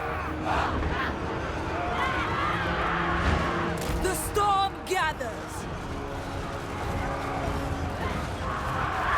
Ready to defend!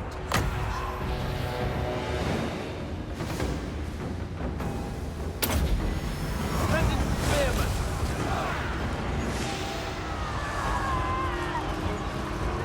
Mistress of storms! Of course there's Dark Elves. Ready as Why wouldn't there be? always.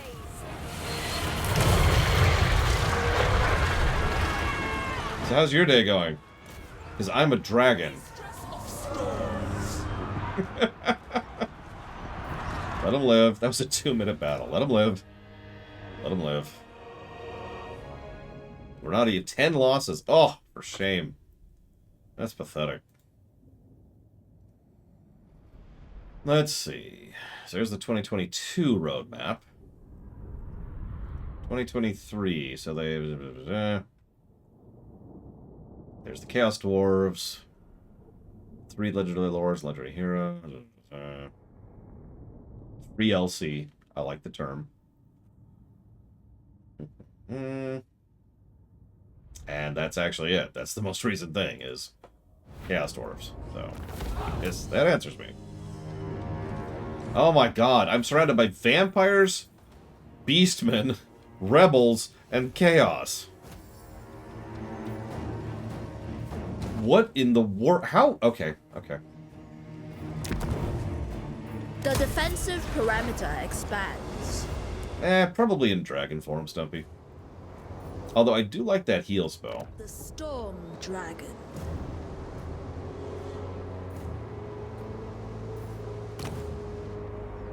Okay.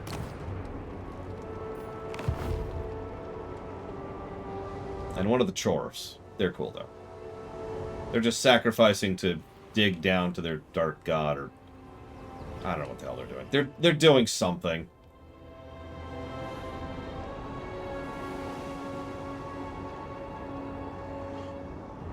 How do I unlock Ulrika, Scion? Ulrika? Ulrika? I can't do pronunciations. I am the stupidest person in the known universe, as we know.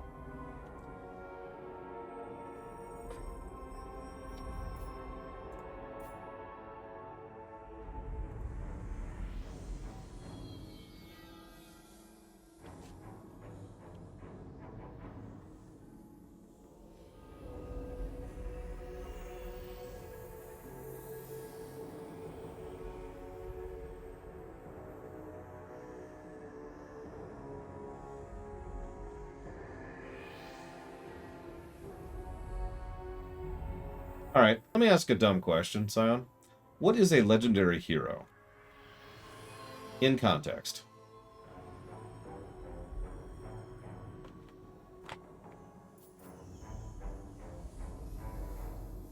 Ooh. Ooh. Oh, I like that. Thank you, Dr. Winter.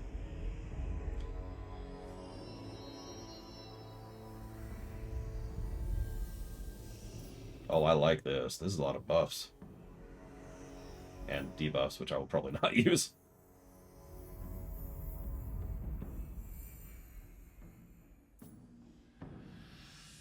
Okay, so they're a hero unit that can't die, and are better, obviously. Okay.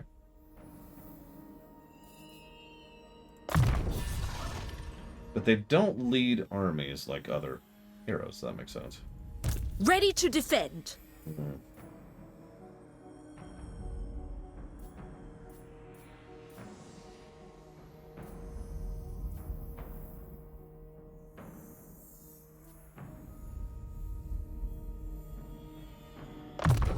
I'm gonna do something I haven't done yet. Miao Ying.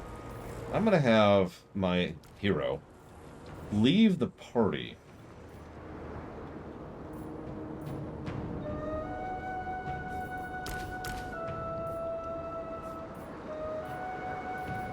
If it let me, it's probably not gonna let me. Next turn. Yeah, no, I keep wanting to call them agents, and people keep correcting me, and it's like, but they're agents.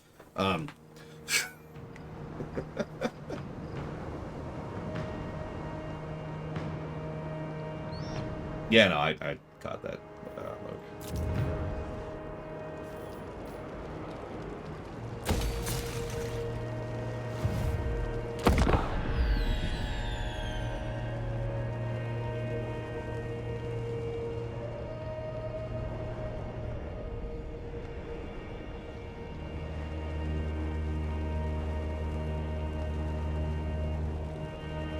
I am liking Cathay so far. I like the yin and yang thing on the strategic layer. I like the yin and yang thing in combat. I like the fact that we have... I'm trying to think how to explain this. Because a lot of factions have trash and then elites.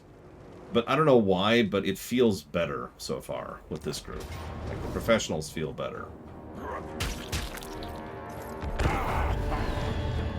The dynamic between the two feels better. I don't know. We are surrounded. Because it's an ambush. Yeah, no, that tracks. It's okay, we've got an Imperial Knight with us. And a lot of peasants. But it's okay, we have two regulars. I don't know why. I guess it's true, because a lot of the factions have the, the trash units and then the good units. Let the dragon slumps burn! I mean, I was able to accomplish a lot with the oh god, what were they called? The Hutherites, when I was playing as the Chaos Dwarf. Oh, we're just starting right in it. Okay, that's... hold up. Let me figure out what we're actually doing here. Yeah, I don't remember what they're called. The Hutherites, you know. So we do have professional. That's good. And everything else, not so much. Yeah, that's it. The laborers. Thank you. Sorry, the laborers. Peasants involved too. So what do we got coming in? We got ogres, naturally. They're sending in a lot of trash, but they have some... No, they looks like they only have 2. Good one. Okay. They're not slaves. I don't know what they're telling you. They're not slaves. Okay, so he is a stuck-in boy. He's an imperial. All right, so... Let me think about this for just a second. Pull back up to that hill.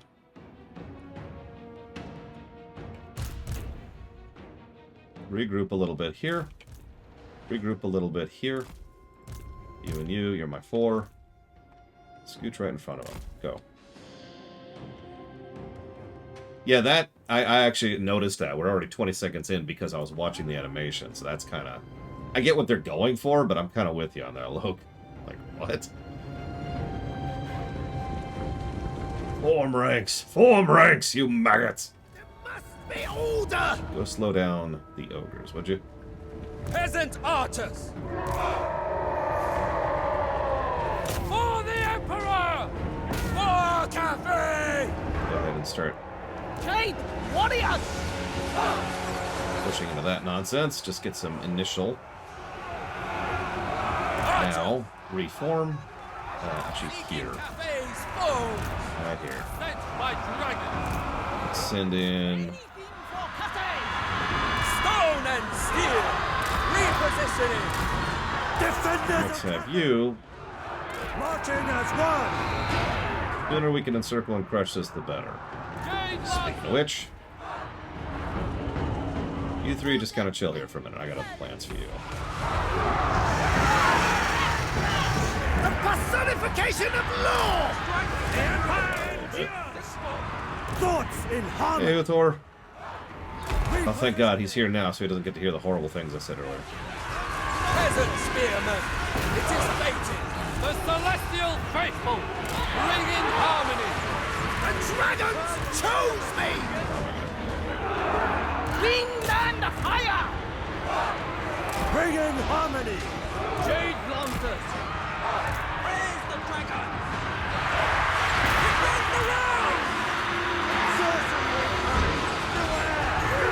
Ogres were surprisingly fun. I shouldn't say that. I kind of expected I would like ogres. But they were fun. I mean, end statement, I suppose. Seeking Cathay's foes! Never conquered! Move in formation! Harmonious! Too close, but we're going to do it anyways. Give Cavalry! me a charge. 1 charge, please. Attack in unison!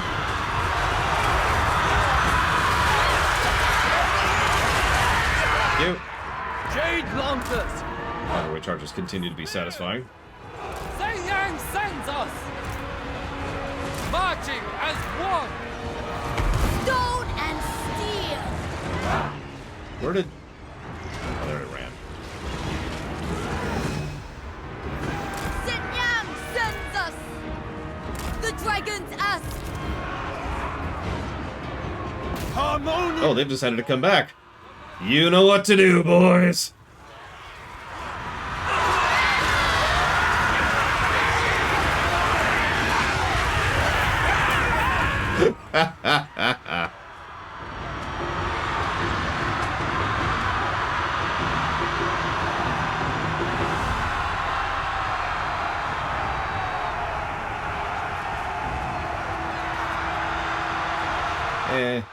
We're good.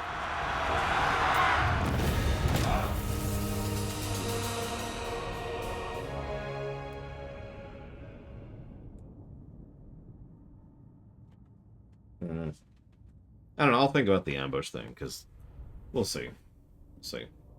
We took losses in that map. For shame. Who's the cavalry boys? Is that Bretonia? Like the cavalry faction? I remember we were talking about that in Warhammer 2.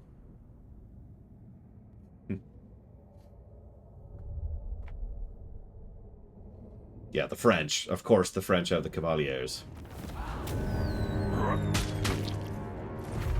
Execute them. Replenished by a lot. Oh my god. Let's do that. Let's just pull that army back up to full. Holy schmoly. I'll take that. The Storm Dragon. I'm pretty sure we tried... Well, no. We might have tried the High Elves instead of the Wood Elves. I remember playing archers. Longbowmen, essentially. And, they were exactly what I just described. Ooh, we have iron here. I stand apart. The Majestic Defender. Do we have... We really don't. Okay. When Miao Ying asks, you answer. Those are very expensive, and we're not... Well... Let's stretch, shall we? I decree death. The rebels should cease to exist. All in favor? I'm just gonna run these people over. The Emperor loves you. That's not worth my time. Make a watchtower of it.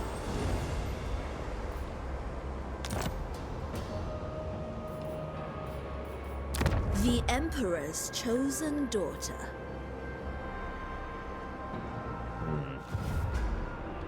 I mean, we're hitting all of them, Logue, within reason. That's kind of the caveat there. So what surprises do you have for me? How big is your defending army? It's not a small army. What's the Dragon Gate doing? Not great. Okay. The Celestial Miao.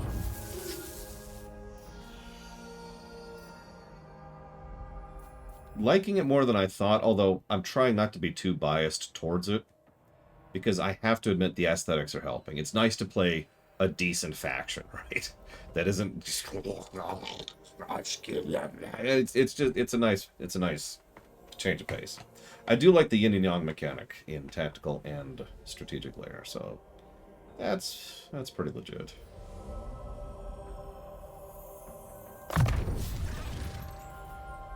The Emperor permits this. Oh, I forgot to... Remind me to detach her next time, before I forget again. Because I'm dumb.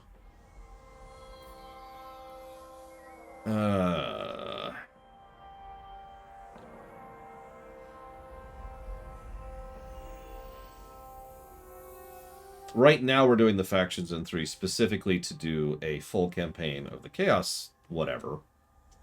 And then, well, then we're going to start getting stuck in with the Immortal Empires campaigns. It's one of the reasons I have a list of which ones I've played and my own personal preferences.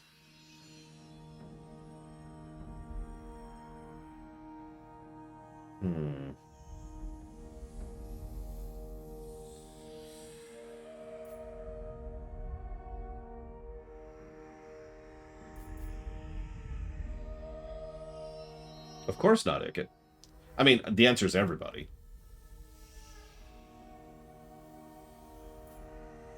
I don't like any of these options. Let's just go with that.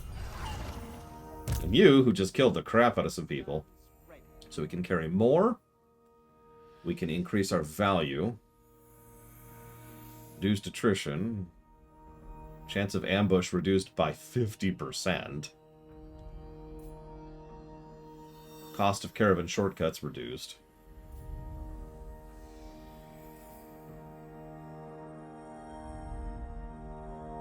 Wait. There's a... I'm sorry. There's a character named Ikitclaw? Ikitclaw?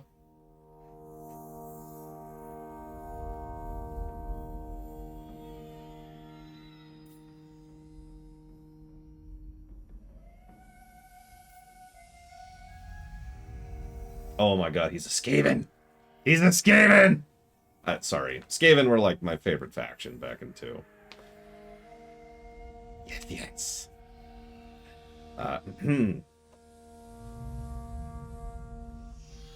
Let's reduce the chance of ambush, shall we? Let's commit to that to start. Surely, a gift from the dragons. Okay, so... Oh, just a straight upgrade. He invented the Warpstone missile.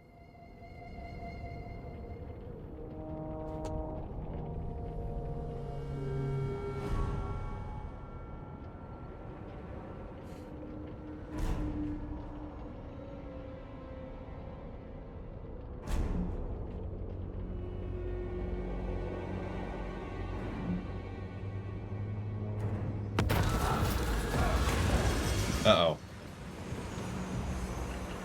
Okay. So. Yeah, no, okay, so that's... let's kill him. We're gonna be careful about this, because we're still mostly peasants. But let's kill him.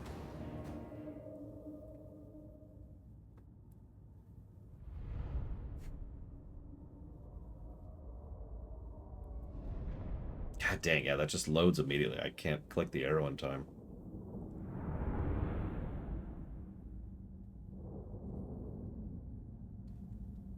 Oh, excuse me. Are you trying to steal from me? It's just, you got nothing coming.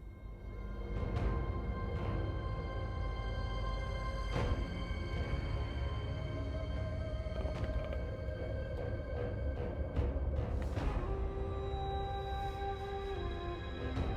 At least it's not an ambush. Alright. Yeah, no, we're gonna have to be a little cautious here, because we've got a lot of peasants. I'm gonna probably end up leaning on our cavalry at least a little bit. Pull them. No, much more vertical. There we go. No mind sharper! Let's do... There must be order! Peasant archers! I am prepared! So here's our professional. Here's our regiment. And we're going to support them over here. Long spears! And we'll support them over the yaw. And let's see how this goes. Jade Lancers! There's Sean.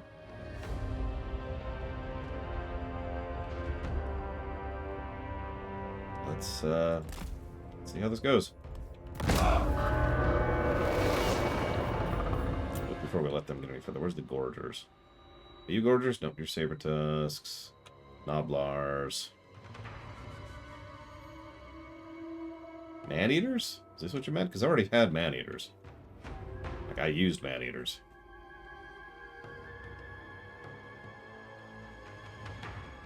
There's no Gorgers here. I've been lied to!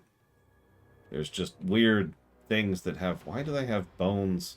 Oh, they have bones taped to them. Why did they tape...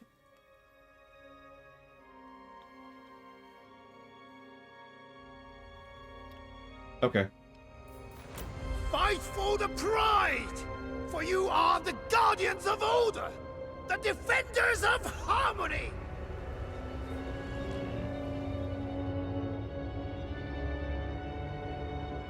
So their eastern flank is the one that worries me the most.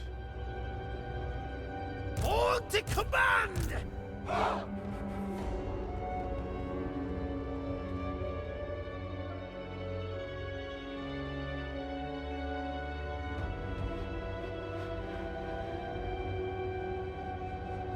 Jade Lancers!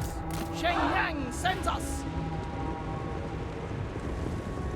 The dragons chose me! Heading out! Jade Lancers! Move as the wind! Fighters one! Defend the realm! Oh, whatever. Cavalry! Shenyang center! Order and balance! March in ordered ranks! Archers! Shenyang sends us! Jade Lancers! Order and balance! Warriors! Defend the realm! Our ancestors decree! Jade Lancers! Spear! Shen Yang sends us! Guided by ancestors! Jade Lancers!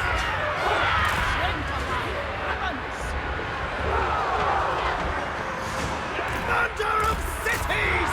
Captain of the Empire! Cavalry! Immediately! Minds as one! For Cafe!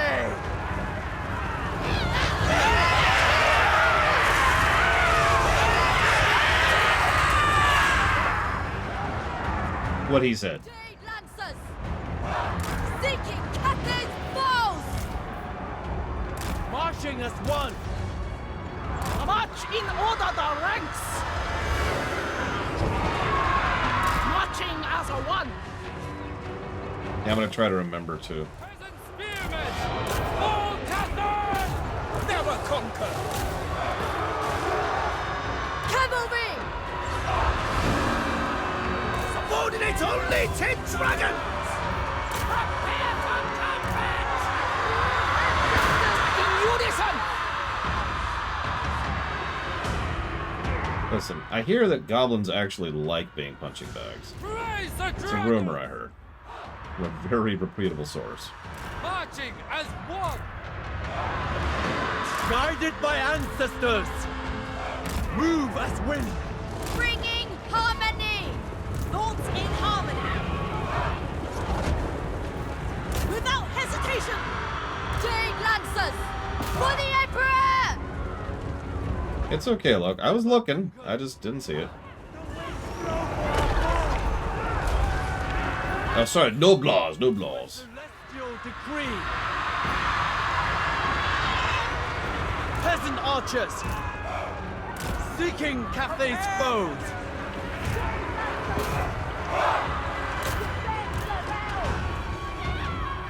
Sent by dragons!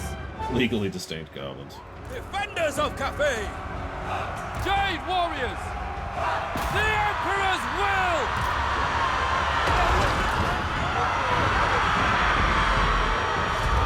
Bring in harmony! Oh, God. Camera. Camera! Ugh. As one! Cavalry!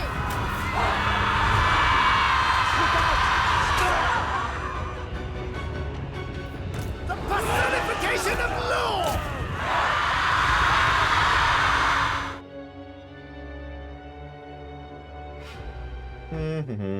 Do do do do do do do do do do do do do do, and he's dead.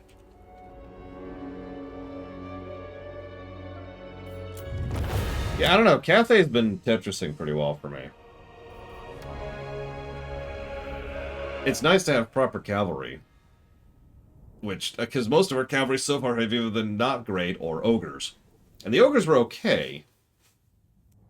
But, like, these are some nice cavalry. Well, I was reminded of Bretonia. A terracotta sentinel. I have heard a terracotta sentinel be compared to an apocalypse tank. Does anybody know those two things well enough to decide upon that particular comparison? No, I never got ogre cavalry. I just got ogres.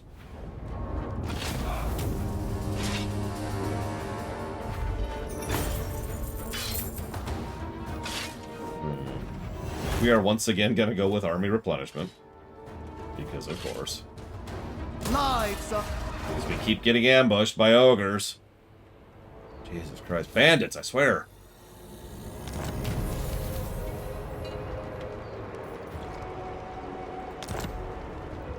A two-legged clay lawnmower. Yeah, okay, I can picture that.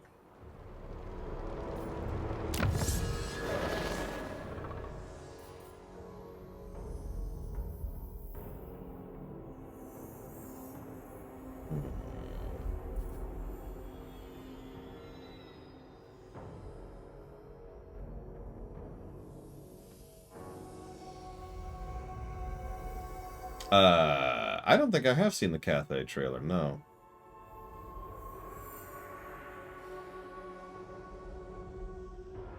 Yeah, I'll watch it during the next turn. Give me a sec, give me a sec.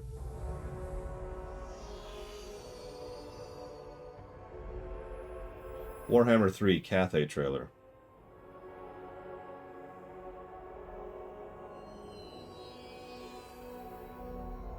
The Dawn of Grand Cathay, is that it? It's about 3 minutes long. Jesus.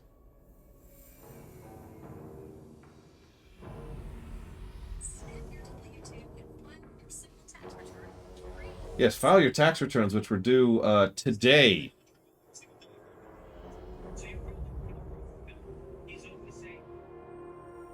I love how we've gotten to the point where people are starting ad campaigns entirely centered around other people's ad campaigns. Isn't that great? Isn't that wonderful?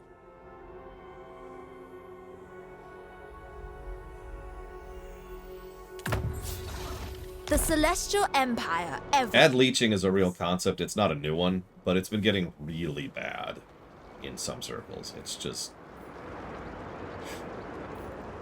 The Storm Dragon. Alright. So, how strong are they? Pretty strong.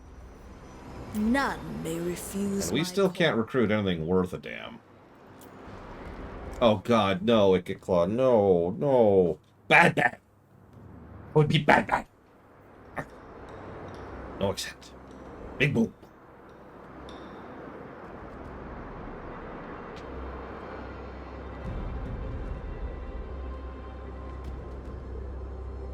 Who are you? Grand Cathay. Celestial Loyalists. Leave you alone for right now. Although, actually, while we're here... Celestial Loyalists. Be on guard. Do you wish to join me in analyzing some war scenarios? Trade agreement? We are agents of order. No, I remember Quick Deal. It's just... I have a couple of trade agreements going right now. Although I suppose we could do this. So what do we got here? Don't we already have a trade deal? Yeah, we do have a trade deal with them.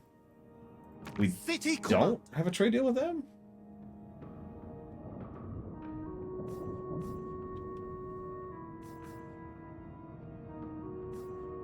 No, I don't want to make a deal with the Dissenter Lords. I'm probably going to kill them. Windshaper. The Jade Custodians, we could get a deal with. May your ancestors watch over you. You want to make a trade? The ancestors smile. Lord Magistrate. That's another thing I did a lot as the Ogres. Trade agreement? Yeah, we had like 5 going. As the Ogres. Alright, so... Oh, well, I gotta kill them then, Loke. Of the Great Bastion. Alright, so hang on. So I need to go... here, I want to say? Let's see if I can make it at all. There can be no fatigue. Good.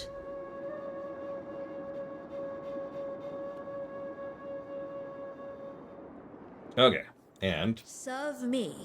Serve the Empire. Yeah, I know, but... Okay, it's not going to show me. Whatever. Lord Magistrate stands ready. Yeah, the camp system... I kind of get the idea of the camp system. I'm just not sure I like it. Who are you? Oh, the Caravan Master. Well... What's hidden stores do? Reduced attrition. And increased casualty replenishment rate. We'll make more money first. More money. Surely a gift from the dragons. More money? More money. Okay. This is Akshile's domain.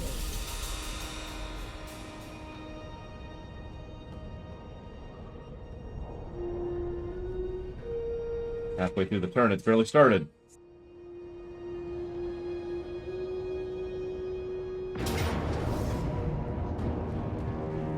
She got 1 sentence in before we're attacked.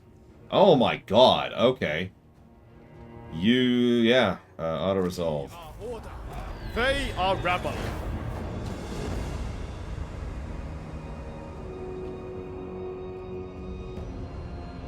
Cool.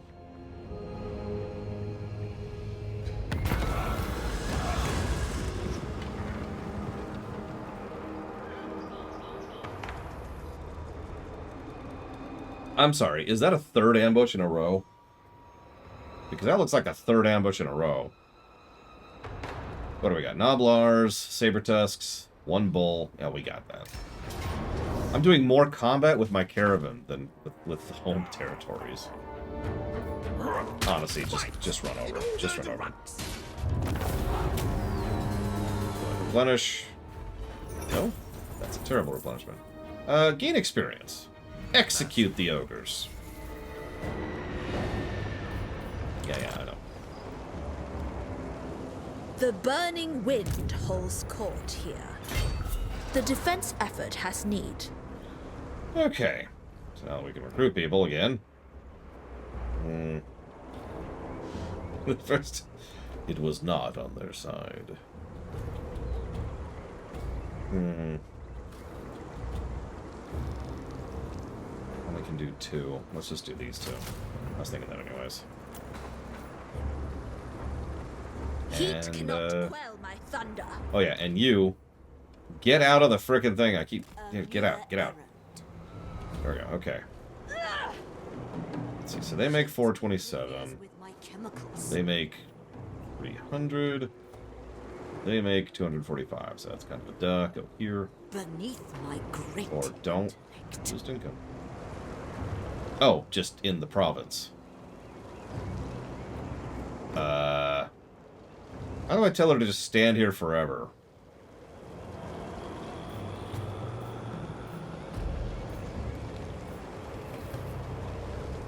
Stand there forever. I think it's this button. Yep. Okay, one more chance. Don't worry, we won't get ambushed this time.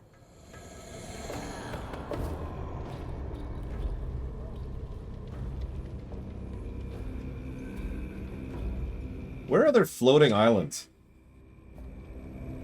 It is our joint responsibility to act for the good of all Cathay. I'm actually cool with them, so I'll say yes.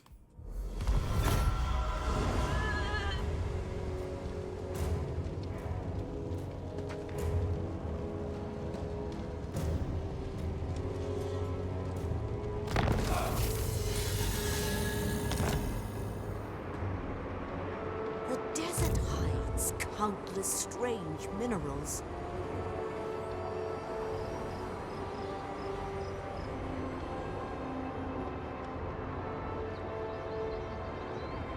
Yeah, we're actually going to paint the map on every single lord.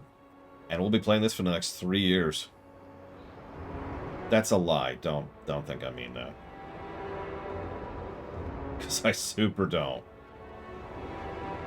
Might of the storm! Alchemist of Shang. For God's sakes, there's got to be a way to tell her to sleep.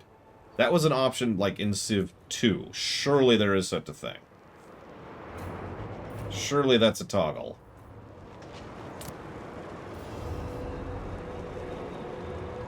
I did. Although that's not really news. Well, The House of Secrets. so they announced that the Section 31 Michelle Yeoh thing 4 years ago.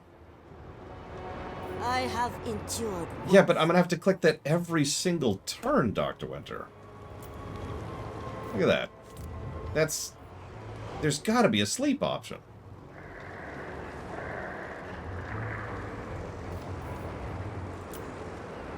Okay. Hero has not moved. Ooh, okay. That's still not a sleep option, but I'll accept it. Yeah, they announced it 4 years ago, and then they sat on it ever since. Because Michelle Yeoh's career kind of exploded. Because she's a great actress. Better than nothing. Oh, wow. We can reduce our ambush chance. Not that it seems to be helping anything.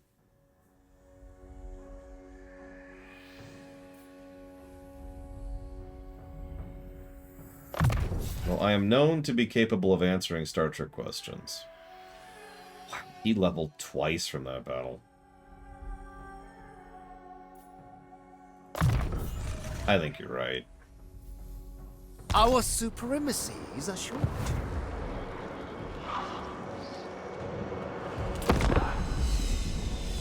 I mean, I know, this isn't truly a 4X game, but a lot of 4X games have a put this unit to sleep, so it just stands there and I ignore it until I need it. It's a really basic thing. You are deemed worthy of our... Jade Custodians. We're cool with them. Non-aggression pact? Done. Let's do it.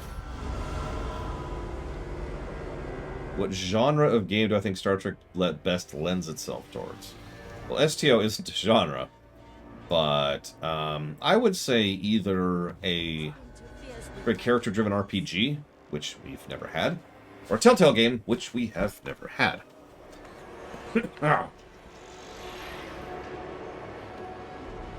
Why is your head moving?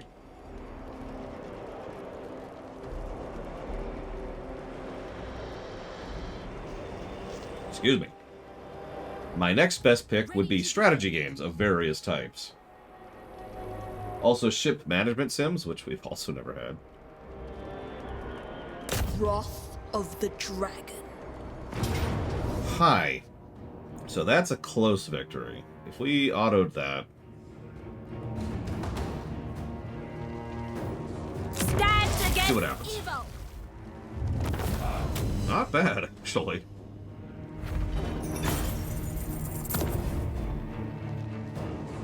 So let's occupy this place. Again. Has the honor of joining Cathay. I did this already. So now that we've cracked their army in half, we do need to recoup a little bit. To fight for me is an honor. I really don't want peasants. Oh, we're perfect. They get. No, you're not. Shut up. I mean, Star Trek is easier to branch out than you'd think. I mean, some of the best Star Trek games out there, one of the best Star Trek games out there is an FPS. And I say that without hyperbole.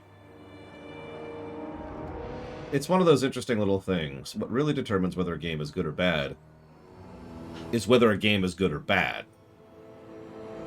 I know, shocking, but it's true. It is something that a lot of people tend to forget. I'm kind of agreeing with you, Loke. No, yeah, that's a good feature. I like that. I think I'll jot that down as a potential. Where do we put that? It's under gameplay. Auto-resolve, auto-resolve, auto-resolve.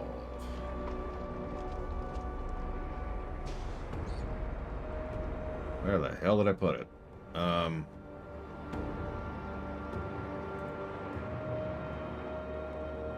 Yeah, I played Warhammer 2. It's okay. It was like 5 years ago.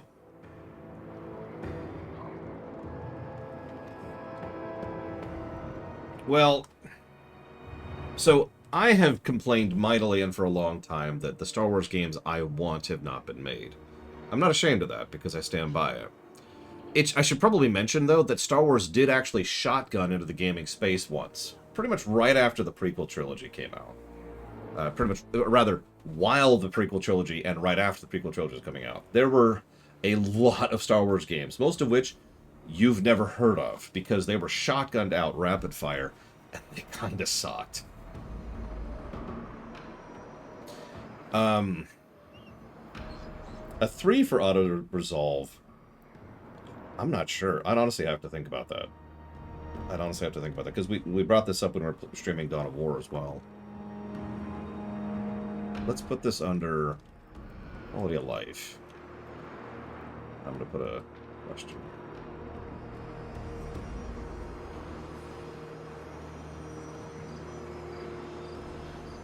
That's true, Zach Taft also has absolutely nothing to do with what I'm talking about. The amount of Star Wars games that came out, which most people never heard of, which are trash, was huge. They came out with, like, kids games, they came out with side-scrolling platformers, they came out with puzzle games, they came out with flight sims, some of which were absolutely dreck. They came out with a lot of games. And again, they were just shotgunning them out there. And because of a combination of marketing and the fact that the games sucked, for the most part, meant that, for whatever reason, they decided, oh, well, since we did this terribly, we're never going to do it again. And that's one of the biggest reasons why Star Wars kind of put the brakes on with regards to game design. Now, that was a long time ago. That was like 15 years ago. The second reason why they've put the brakes on is because of Disney, which is something that will never stop aggravating me.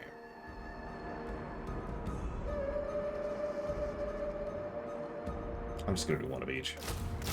Let's just do that. I can afford that.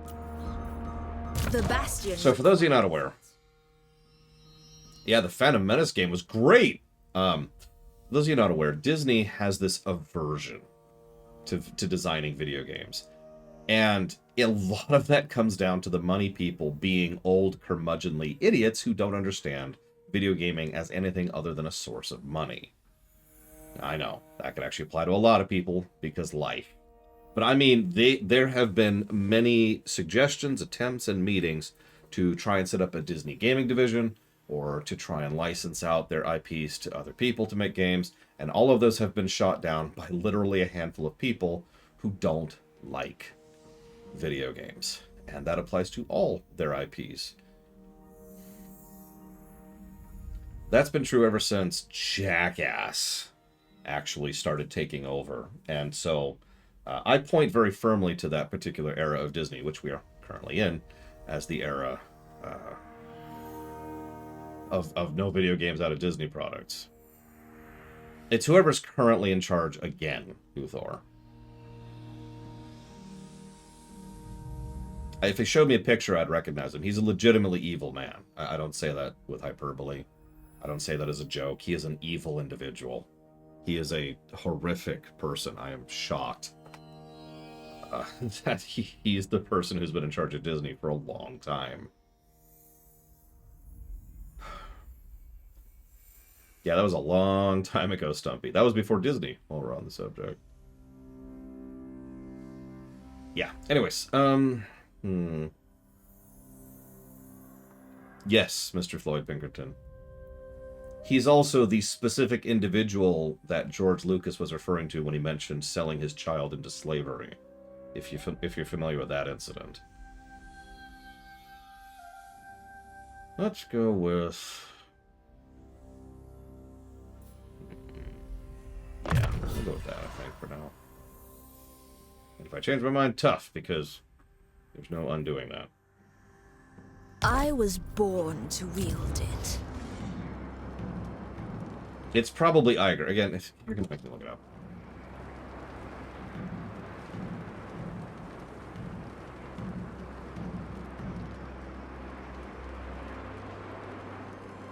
Bob Iger. Yes, it is Iger. Iger is the evil person. God damn it.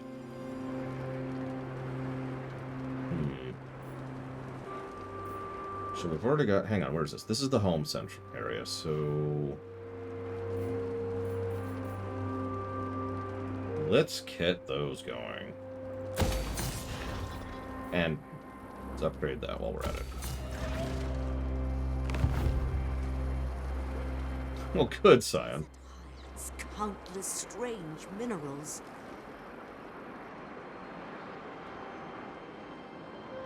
Iger, I call him an evil person. I should make this very, very clear. I want you to do me a favor and picture you're watching a movie or a show or a game, okay? Just put yourself into that perspective. Now, in that particular fictional work, there is a character who is a evil executive, the corrupt corporate executive, okay? That's Bob Iger. That's it. That's him. He is the he's so stereotypical about it, it's actually hard to even process sometimes. He's not the only one, but he is textbook. There are, Mr. Floyd Pinkerton.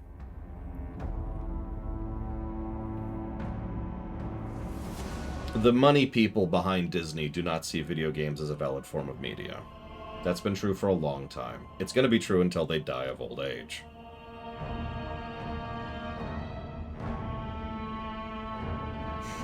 Something that's frustrated me more and more the older I get is how much old people, some old people, do not seem to understand how to adapt, change, move, accept, you know, anything like that.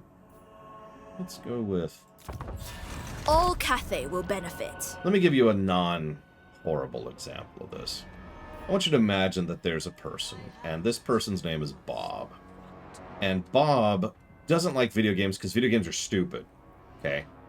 Obviously. But hang on. There is one video game Bob likes, and it's a specific form of chess. It's a chess video game. Who are you? Beastman, what are you doing here? That's a huge army. Holy crap. The Celestial. So Bob really likes this particular chess game. Okay, that sucks. Now let's say that time goes on and they don't want to play chess with a physical set. They don't want to move forward to a new chess game. And every time it's suggested that they move on to another game or move to a different game or try to play something else or try to watch something else or to do anything else with their spare time, they just focus entirely on playing this one exact version of chess on their computer. To the point where if they get to the point where their computer can no longer run it, they will spend hundreds of dollars in order to be able to gain access to a computer for the sole and explicit purpose of being able to play this one specific game of chess. Now, I'm telling the story a bit badly, because I'm a bit distracted. I'm trying to figure out what I'm going to do with this turn, because there's a giant freaking Beastman army right here. But this isn't a story, and this isn't made up. I actually know this person. I've changed identities to preserve privacy and all that.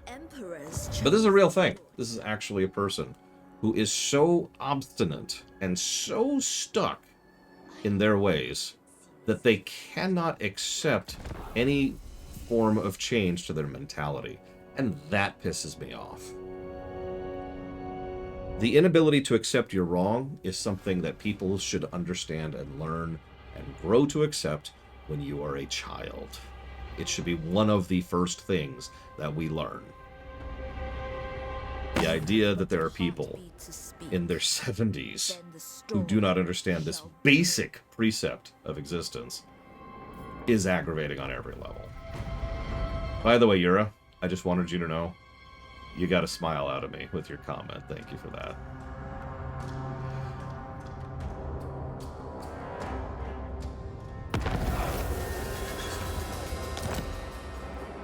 Okay, crossed clubs. They're like over here, aren't they? No, whatever. Can we move yet? Now, to be clear, everything I'm ranting about is not every old person. I know plenty of old people who are adaptable and have the ability to think for themselves and have the ability to move forward with mentality and all sorts of cool stuff like that, right?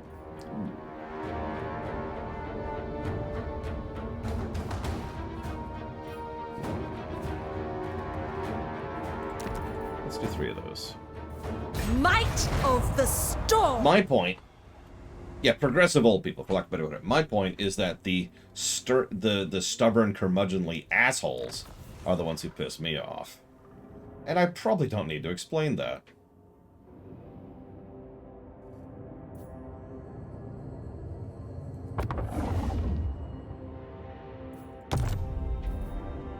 So we've got a compass. Caravans.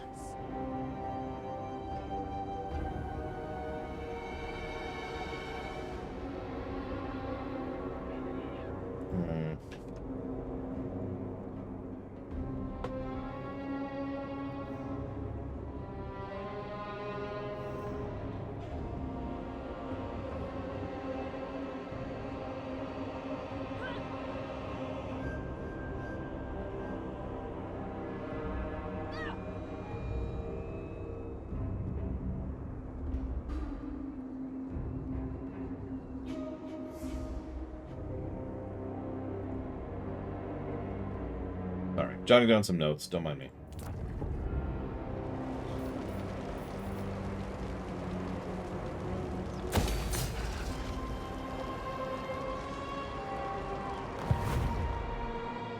I mean, there's a horrible neutral reality to not wanting things to change when you're rich. Frippery, do you distract me? Because if you're rich, you don't want to stop being rich, right? So you want things to stay as they are. No.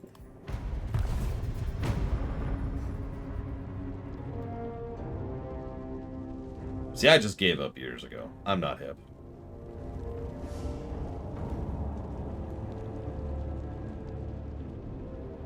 And then he had her assassinated. It all makes sense, Claw.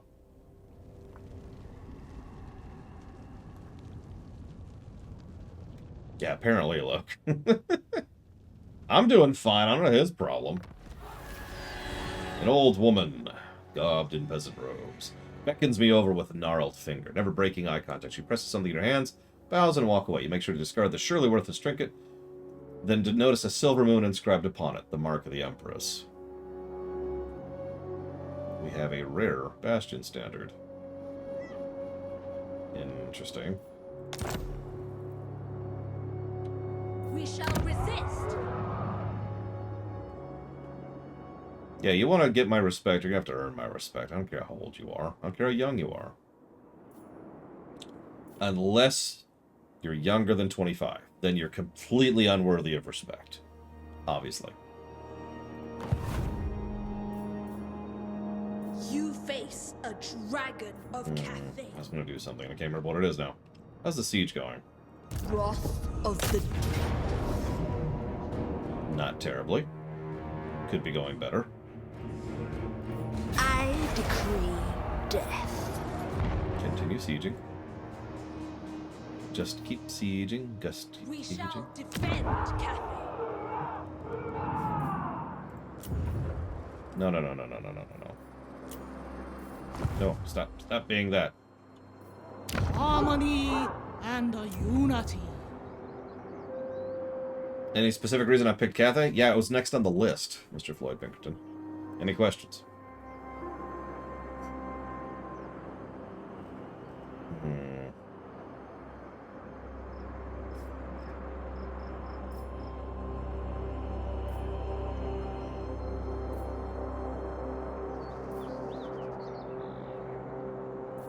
Enables poison attacks. Cute.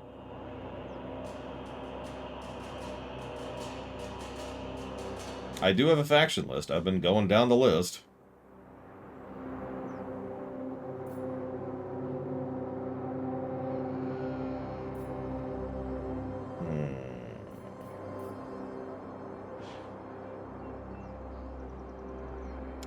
Well, at the moment, you've missed out on, in no particular order, Slaanesh, Nurgle, the Demons of Chaos, Zinch, the Ogres, the Warriors of Chaos, Khorne, and the Chaos Dwarves.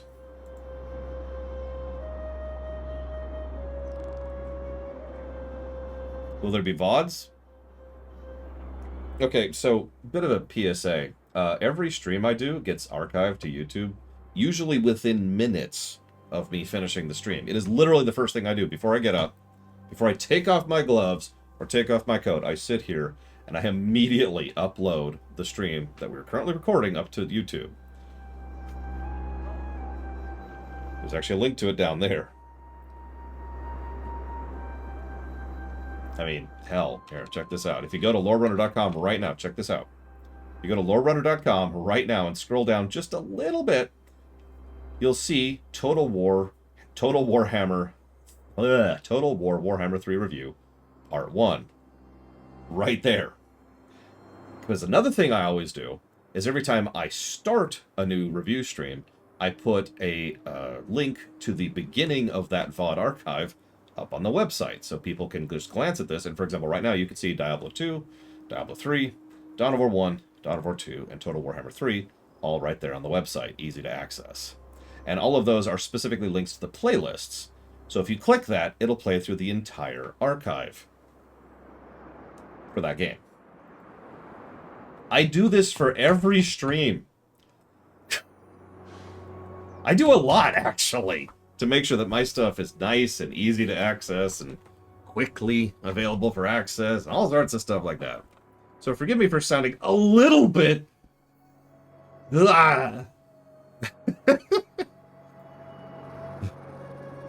I just lost a viewer in the middle of that rant just now. It's hysterical. Alright, so.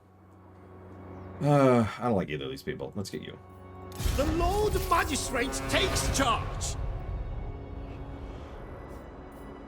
Your services are required. Who are you? You're a gunner. Okay. Okay. Now, we're gonna save. And then we're gonna quit Cathay forever.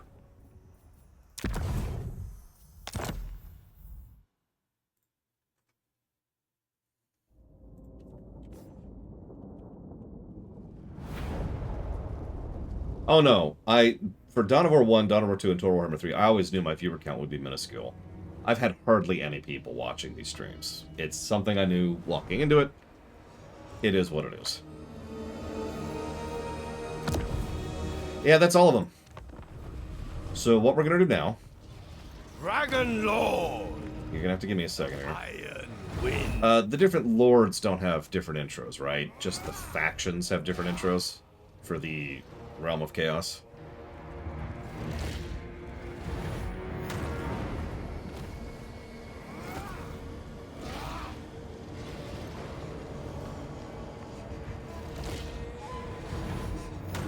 Okay. In that case... Blissful triumph awaits. No, Mr. Floyd Pinkerton.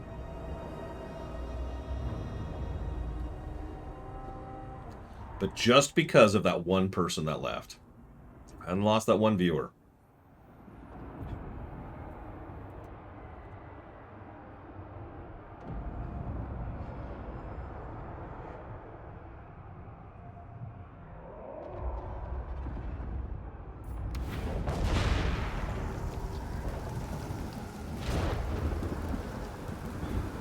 Deep in the Chaos Wastes, a deadly battleground harbors dark promises. For its victor, great favor from their sadistic god. For the slain, damnation. In ancient Zambaijin, an accursed altar thrums with immense power. By Ursen's cataclysmic death cry, its eternal seal is weakened. Countless souls of fallen warriors, now laid bare.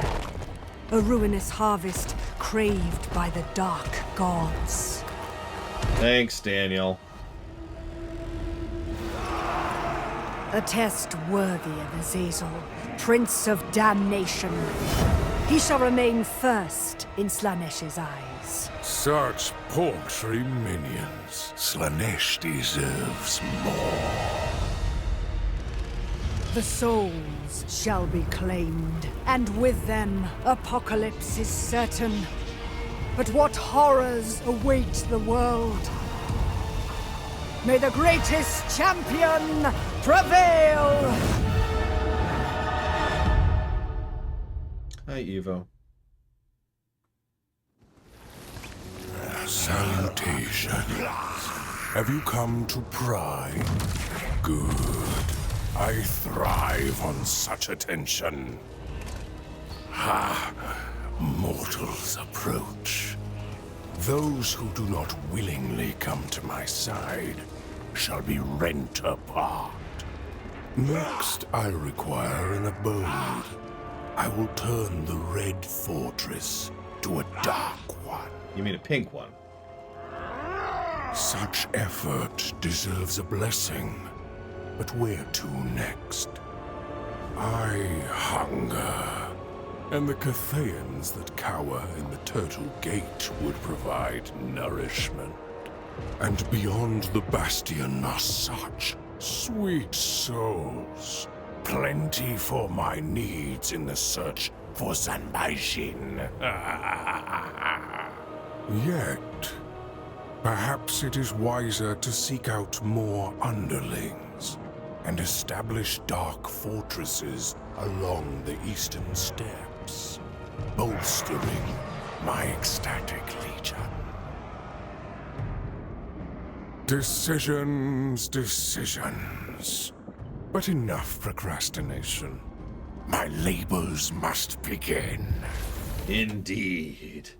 Yes, the final champion shall claim the altar of battle and herald the one Chaos God's supremacy over the world.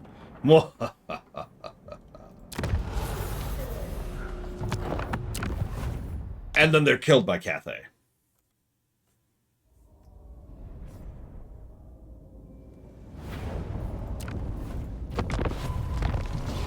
Son of John. Next. The delights we shall.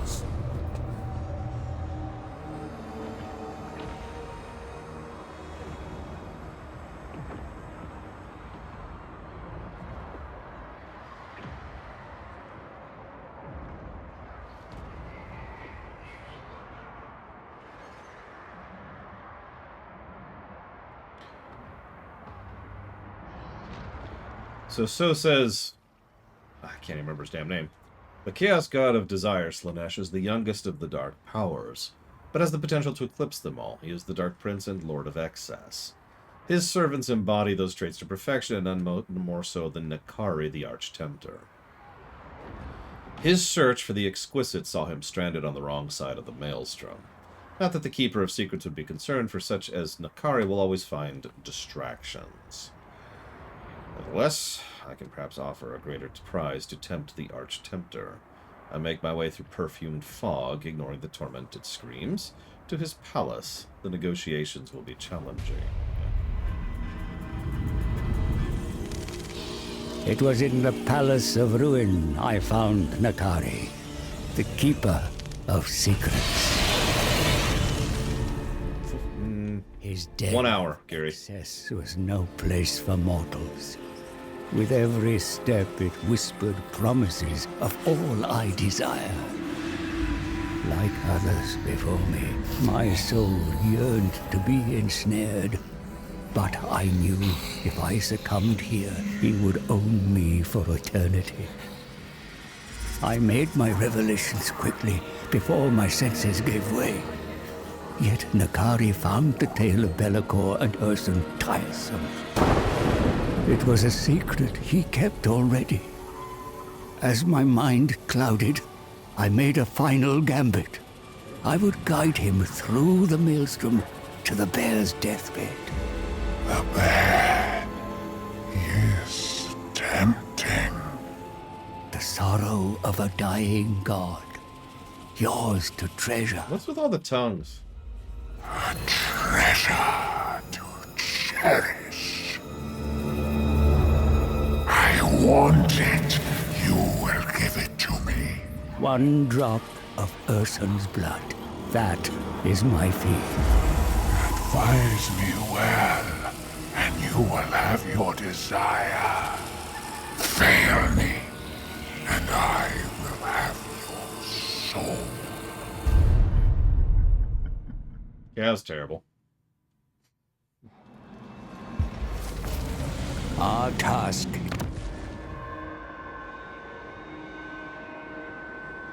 Lead me to the dying god, or it is your sorrow I shall savor. At once, Arch-Tempter. It seems the great game continues, and Khorne makes his next move against your master, for he despises the Dark Prince most of all. Servants of the Blood God surround your capital. You must act quickly. Regain the Shard lands from the Crimson Skulls. Their pain will give you meager sustenance, but it is a necessary step to reach riper fruits. Further south lies sweeter prey. Mortals who worship the ruinous powers. Inflict upon them pleasure or pain, as is your wont. Should you cross the Kraken Sea and reach Norsca, you will find many mortals to tempt and usurp. However, there is a risk in extending far south, exposing your flank to the predations of Skarbrand, Khorne's mightiest bloodthirster. The Eternal Lagoon forms a barrier that will keep him at bay for now. But it is only a matter of time before your armies clash. There is much to do, Bejeweled One. You require a large fiefdom to sustain the divine hosts required to penetrate the realm of chaos. Let us commence.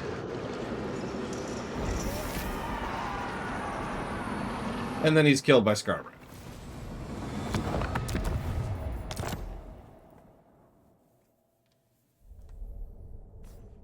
As it should be.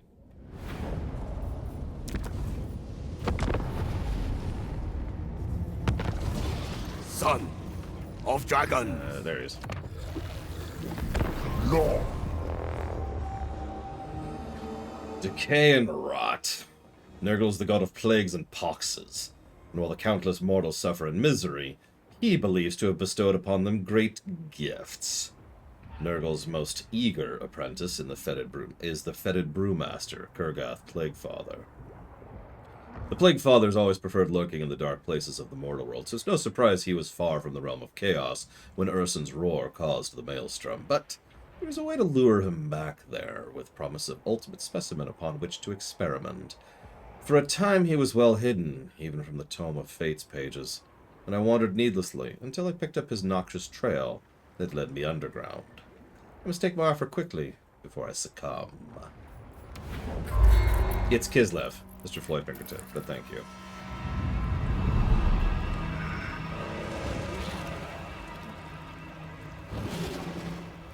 The Gallows Tree, dwelling of Kugath, father of plagues. There is no greater brewmaster of phage and pox than he. To describe the squalor of the fetid sewer is impossible.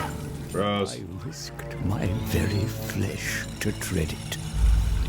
Gross way to describe that. Thought me but another specimen for his grotesque experiments. Before the rot consumed me, I offered something finer. Belagor has imprisoned the god-bear of Kislev. Oh, how delightful. If Belagor has struck, there'll be plenty of carrion for me. Ursun himself lies dying, fatally wounded Like in the sweating. Forge of Souls. A dying god. The finest corpse from which to brew a plague. A god pox, mighty Kugath. A god pox. You tempt me, old man. But I cannot reach the Forge of Souls. The maelstrom prevents us. I can reach it and guide you to the dying bear. And why would you do this, little healthy mortal? For a single drop of Ursun's blood. That is my fee.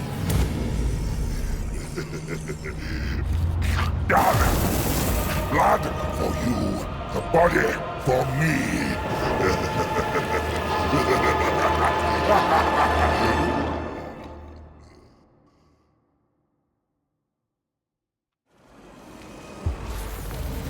Our goal is to harvest the god bear's corpse, the perfect specimen to create the most unholy of plagues, the god pox.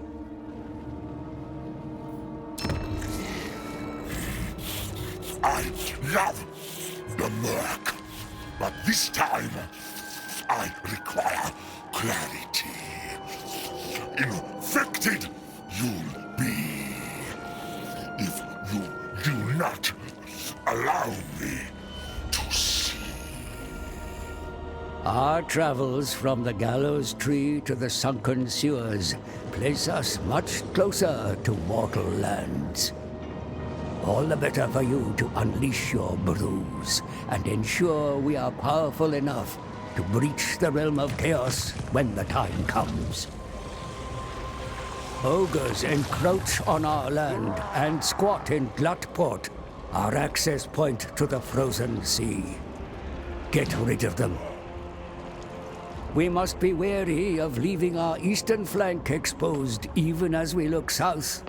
For hated dwarfs recolonize Karak Dum, a beachhead in the Chaos Wastes they have no intention of losing. And southwards, just across the sea, are tribes of mortals, followers of the dark gods, easy to corrupt and make puppets of, or even vanquish. Food for your plague bearers. But it is through Black Blood Pass where frail Kislev lies supine and ready for infection. You shall bring misery upon its people before defiling their god. I can see you are eager to begin, feculent brewmaster. So let us conquer in Grandfather's name.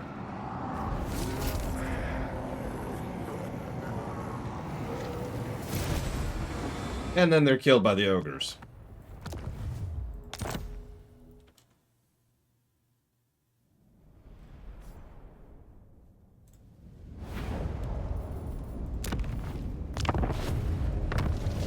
Yep, tossed into the maw, which somehow can digest them.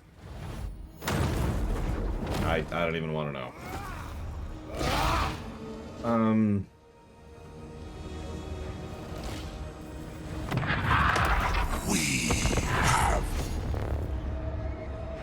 Zinch is the great architect, the changer of ways, god of magic, mischief, manipulation. Kairos Fate Weaver is his oracle, able to see past and future, but blind to present. Ursun's Death Howl has stranded Kairos on the mortal plane while he's in the middle of a grand scheme, an incursion into the celestial dragon empire of Cathay, which he will fail at miserably. But there's a greater boon awaiting in the Chaos Realms if he can bypass the Maelstrom. I travel to reach Fate Weaver at the Silvered Tower, hoping to be retained before he teleports to a staging post in the east. He will know of my coming. I did, Scion, yes. I was making a joke a bit earlier, when I was playing as the ogres. The Silvered Tower, refuge of Kairos Fateweaver, the most powerful of all demon sorcerers. I found the great conjurer searching for a spell to pass through the Maelstrom, but his scribes... That's not a good way to read. Just saying. I told him of Ursun, held captive in the Forge of Souls, but he dismissed my wisdom. We already know of Bellacor's plot, for I see the past, and I see the future. But you are blind to the present. You did not see the Maelstrom, nor can you decipher a path. It's because he has tongues on his eyes. Or eyes on his tongues? Fate holds the answer, the spell we search for. Kill him, brother. Take it. Only I can use it. The tome is bound to my soul. We can unpick it. No, let him serve us. For one drop of god blood, I have foreseen it. Peck out the eyes of Ursun. Use their power to view the present. The sight of a god. The past, present, and future. All will be ours to see. Maybe we should toss him into the maw. I'll go. Interpret the Tome of Fate. Tell us what you believe to know. Born of the Deceiver. At once, great oracle. Soon a way to bypass the Maelstrom and enter the realm of chaos will present itself. That you already know, I'm sure. But to the present, there is much we can do to ensure our forces are optimal. We have come to the Volary, but a better staging post for Cathay's invasion is to our north. Taking it by force would be a waste. Instead, use your Tzinchian cunning to coax the inhabitants of Bloodwind Keep to our cause. Not everyone needs such persuasion.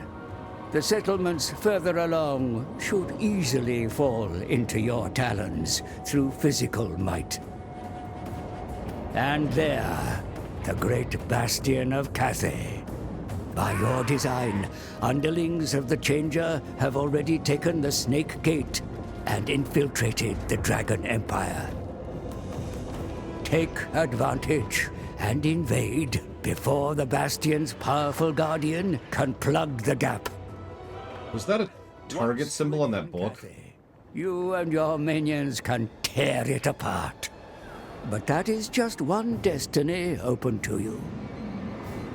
To the south are many scattered tribes who serve no master.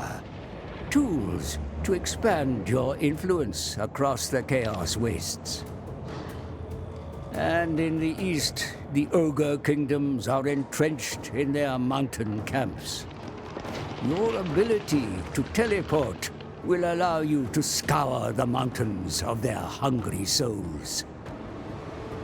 The fates reveal much. It is your will that will weave them into a power base that shall take us into the realm of chaos and to the dying god. Let us begin. So, how did Total Warhammer 1 end? Like, the campaign, the story mode, or whatever? Oh. And then Zinch died. Oh, Warlords, easily. But Warlords is just kind of better story-wise than TBC. They died to Cathay. Son of dragons. Who haven't we done? Oh, yeah. You. I cannot be stopped. That's just a chaos cavalcade, isn't it?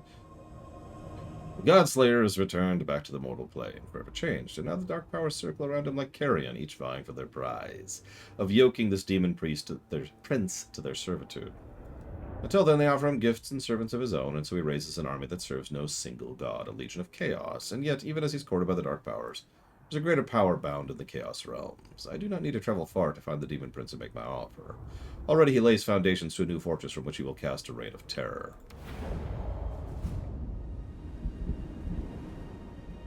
A new evil enters the world. A prince of Kislev, reborn a prince of darkness. A champion of the Chaos Gods.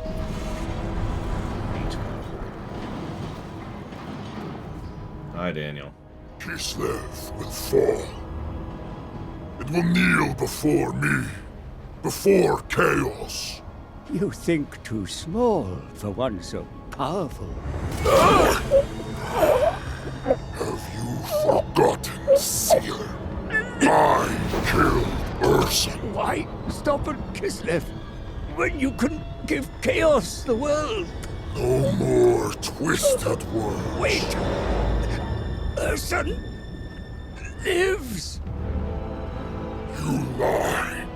Wounded and dying by your hand, but alive. The Shadow has him still. Be'lakor will pay for his betrayal. The god bears power. It is yours for the taking. So take it. The realm of chaos cannot be entered. No one can cross the maelstrom. I can. I will guide you back to the Forge of Souls. All I require is one drop of Urson's blood. Finish the job you started, mighty God Slayer. God Slayer. World Slayer. Urson's power is mine. And that's my thoughts about Daniel as a character, whoever was asking earlier. He's kind of an idiot. Our goal is clear. Advise me, as my brother once did. Take me to the Chaos Realms. or suffer his fate. Prince of Demons, Godslayer, the ruinous powers watch, waiting for you to make your mark on this world. The deeper the scar, the easier it will be to wrest Ursun's remnants from Be'lakor. First, establish a capital. This will alleviate the attrition from which you currently suffer. Your new fortress is all but complete. Claim and dedicate it to one of the Chaos Gods. Yet do not linger. The for demon. Trespassers approach.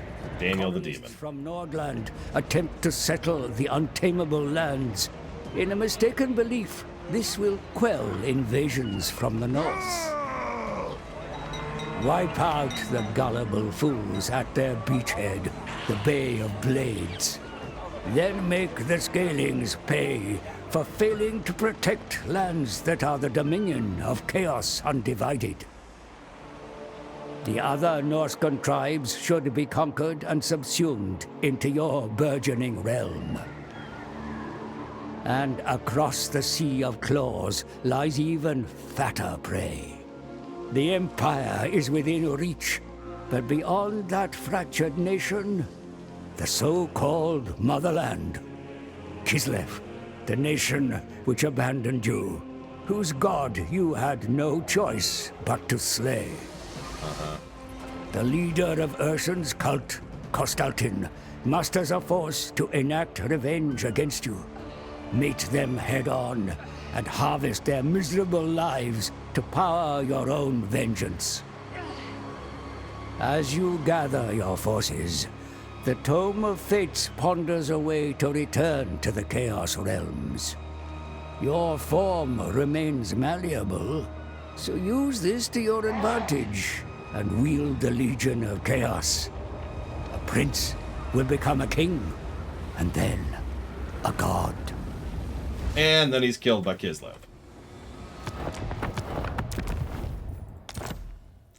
As it should be.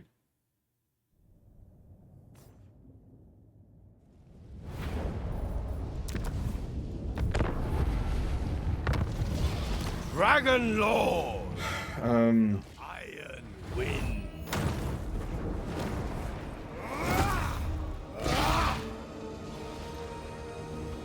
Did I do that? Yes, I did. Okay. I already did that. Sorry, I'm losing track because I'm doing these in a deliberate order.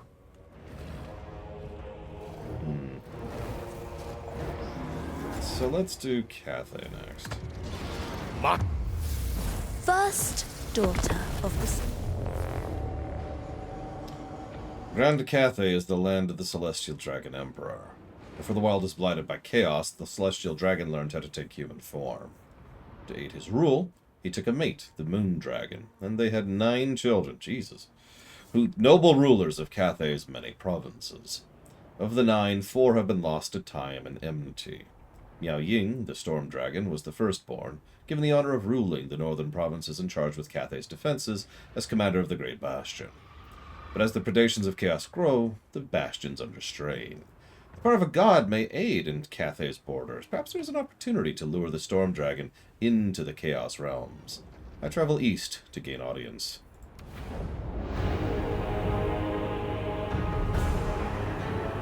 Grand Cathay, Oh God, a some vast empire to the east, ruled by powerful creatures, dragons, who can inhabit human form. Friggin' dragons. You are gravely mistaken. We have no interest in a mere god's power. No interest in power to use against the forces of chaos? I am Miao Ying, the Storm Dragon, older than the gods themselves. You are here for a greater purpose. This map shows the energy of all things. There should be harmony, but the world is unbalanced. My younger sister, Shenzu, bringer of light and hope. She ventured beyond the Norscan mountains, but was lost. Without her, Without her light, darkness prevails, and our family has no comfort. Though I feel your loss, the Tome of Fates provides no insight to your sister's whereabouts. Ursa knows he witnessed her fate. Then why does he not tell you, Iron Dragon? There is mistrust between dragons and gods. If we save Ursun, he will tell us how to find Shenzhou. Let me serve you, mighty dragons. I can reach Ursun. Lead you to him before it's too late. For one drop of his blood. Your destiny is to guide us. The armies of Cathay must breach the Maelstrom and march into chaos.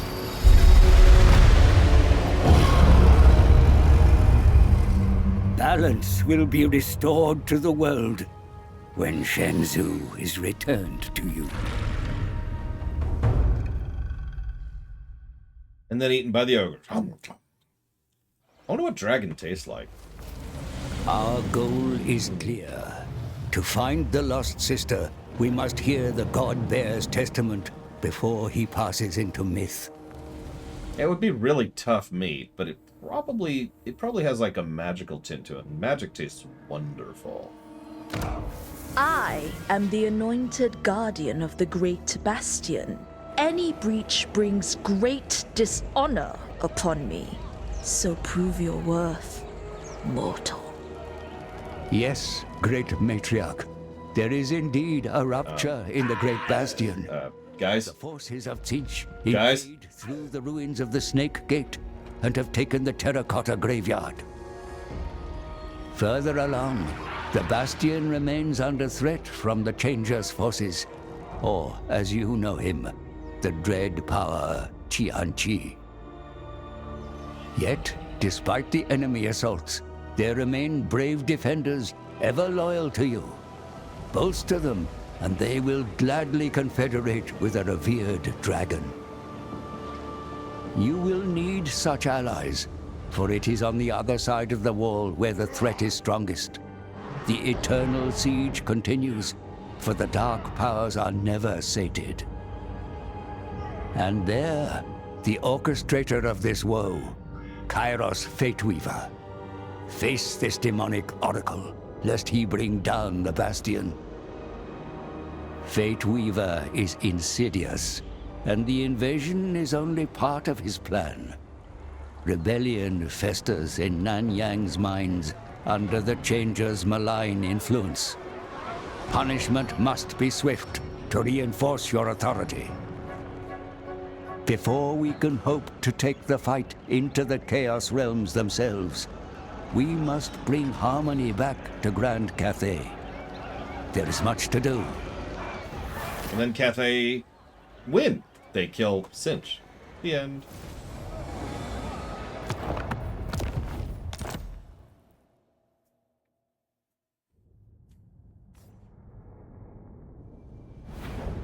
And bring peace to the world. It's awesome.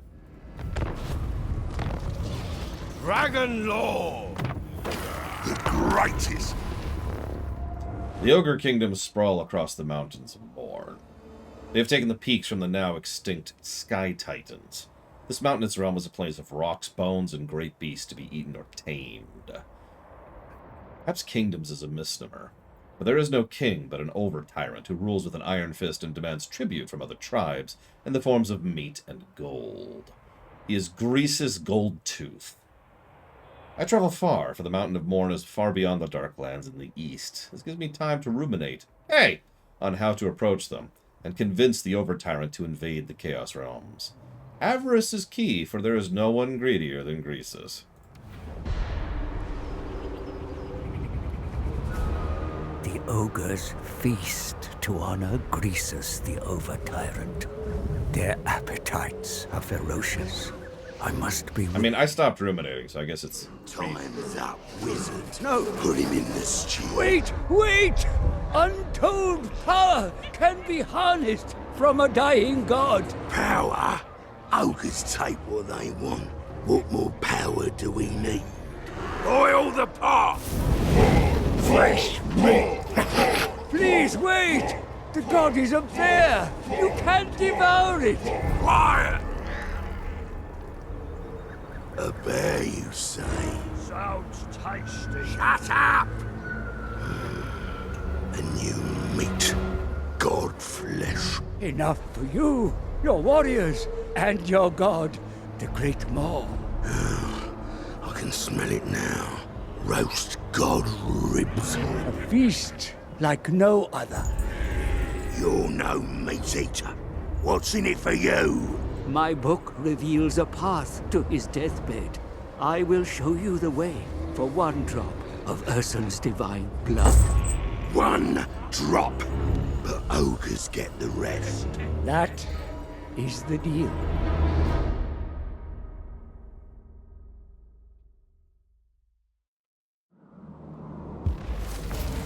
Our goal is to claim Ursun. The ogres will eat their weight in god flesh and throw the leftovers into the Great Maw. Yeah, I love that. Sounds tasty. Shut up! I'm getting hungry, Yumi. Best start spitting out advice, or I'm gonna use your bones as toothpicks. At once, Horde Master. The bear's roar has made the tribes restless. Other tyrants eye your mighty girth and are envious. The Cross Club's tribe plan to take your crown. Remind them who is the over-tyrant. Destroy them and subjugate any other tribe that dares to withhold tribute. The Firemouth is a sacred site. Claiming it by force or bribery is a powerful act and shall give you a base to expand westwards. Further south is the dwarf stronghold of Karak Azom. It should be cracked open and its riches added to your own. For we will require immense wealth if you are to hire the best ogres to invade the Chaos Realms. You will be busy, mighty trade lord, but the reward for your efforts is the god meat of Ursun. Let the feast begin, for the Great Maw hungers. And then they eat Zinch, or whoever they ate. I can't remember at this point. They ate somebody. They were hungry, okay? They didn't eat Ursun, though. Ursun was busy.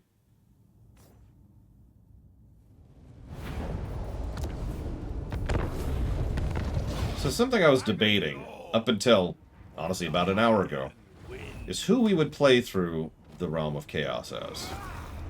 And if it's not obvious, it's one of the two that are remaining at this point. And after considerable thought, I think I'm going to do something that I'm probably going to regret. I command ice and snow.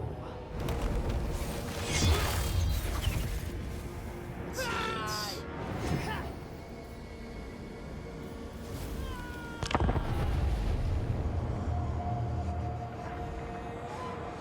Kislev, realm forged by the Khan Queens of old.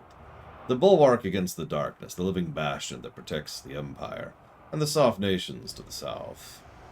Since her father's death, Katerin has taken the throne, but there are many within the realm who resent her rule, even now. The great power of the power of the Great Orthodoxy rises against the Ice Queen. If she is to save Ursun to step beyond her borders into the realm of chaos, Katerin must have a united nation at her back. I journey to her now, across the icy fringes to the Ice Court.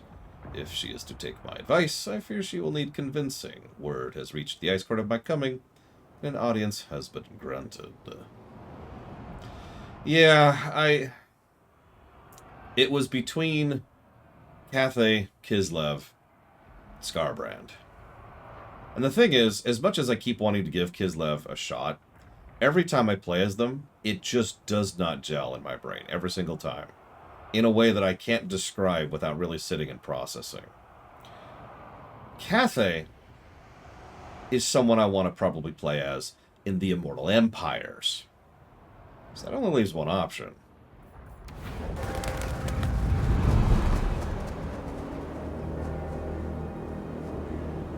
A nation in mourning. False news has arrived before me. They believe Ursun is already dead. My proposition will require a delicate touch. He is barefoot in the snow. I speak the truth. Your god is not dead. He lies in the realm of chaos, a captive of the Shadow Lord. It is no lie. For one drop of Ursun's blood, I can help you save him. Choose your last words wisely, old man. Through your bloodline, you and the bear are one. See past your grief. Search your heart. Ursun is alive. He speaks the truth. He speaks the truth. Silence! We have lost what is most precious.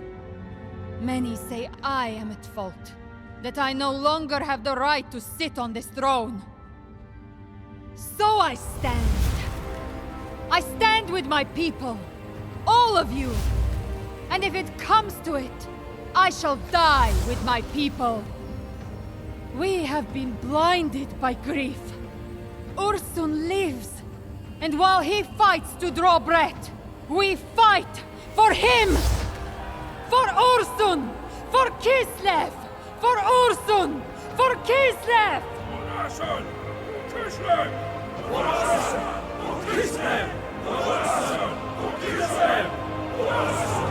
Kislev marches north, into hell. I'm actually still debating. I think Kislev would make for a more interesting story. And less interesting gameplay. To rescue Ursun, the god bear of Kislev, from the clutches of Be'lakor. After fraught bargaining, my price is agreed, and I will do all I can to guide the Kislevites to their lost god. This is also the canon one, by the way. Before I change my mind and cast you into the ice, advise me. Your Highness, there are enemies close by that threaten your throne. If we are to save Ursun, they must be dealt with first. The Maelstrom has forced Northmen, worshippers of the Dark Powers, into Kislev lands. They have taken Gazlev. Slay the trespassers. These incursions and the endless winter have sown doubt in the subjects of your burgeoning reign. Let's hear it.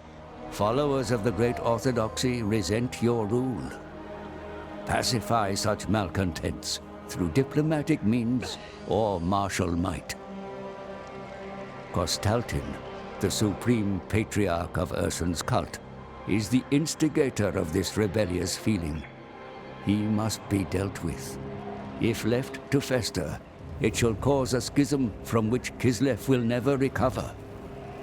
Fortunately, there are allies to be found on our borders, to the west and south. Foster alliances with the Empire and those Kislevite tribes who have always been loyal to your bloodline. There is much to do, Your Highness, if the motherland is to be secured and your god saved. Let us begin. You mean amongst the three Kislev factions, Uthor? Sure.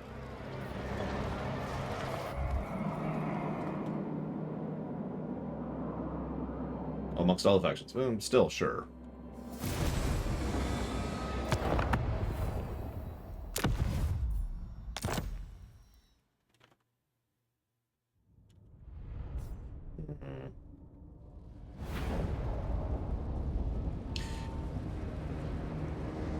I'm still torn on this.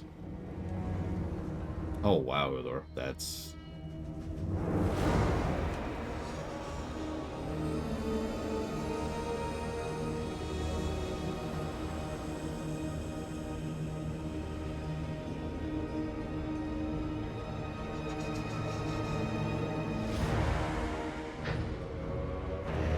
Well, either way, we're super out of time today.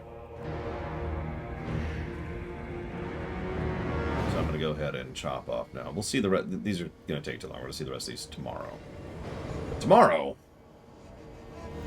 I don't know. I might throw up a poll. I might just chew on this some more. I'm still torn between Kislev and Khorne. So I'll debate that. Feel free to debate that as well, if anybody has any real thoughts other than just basic preference.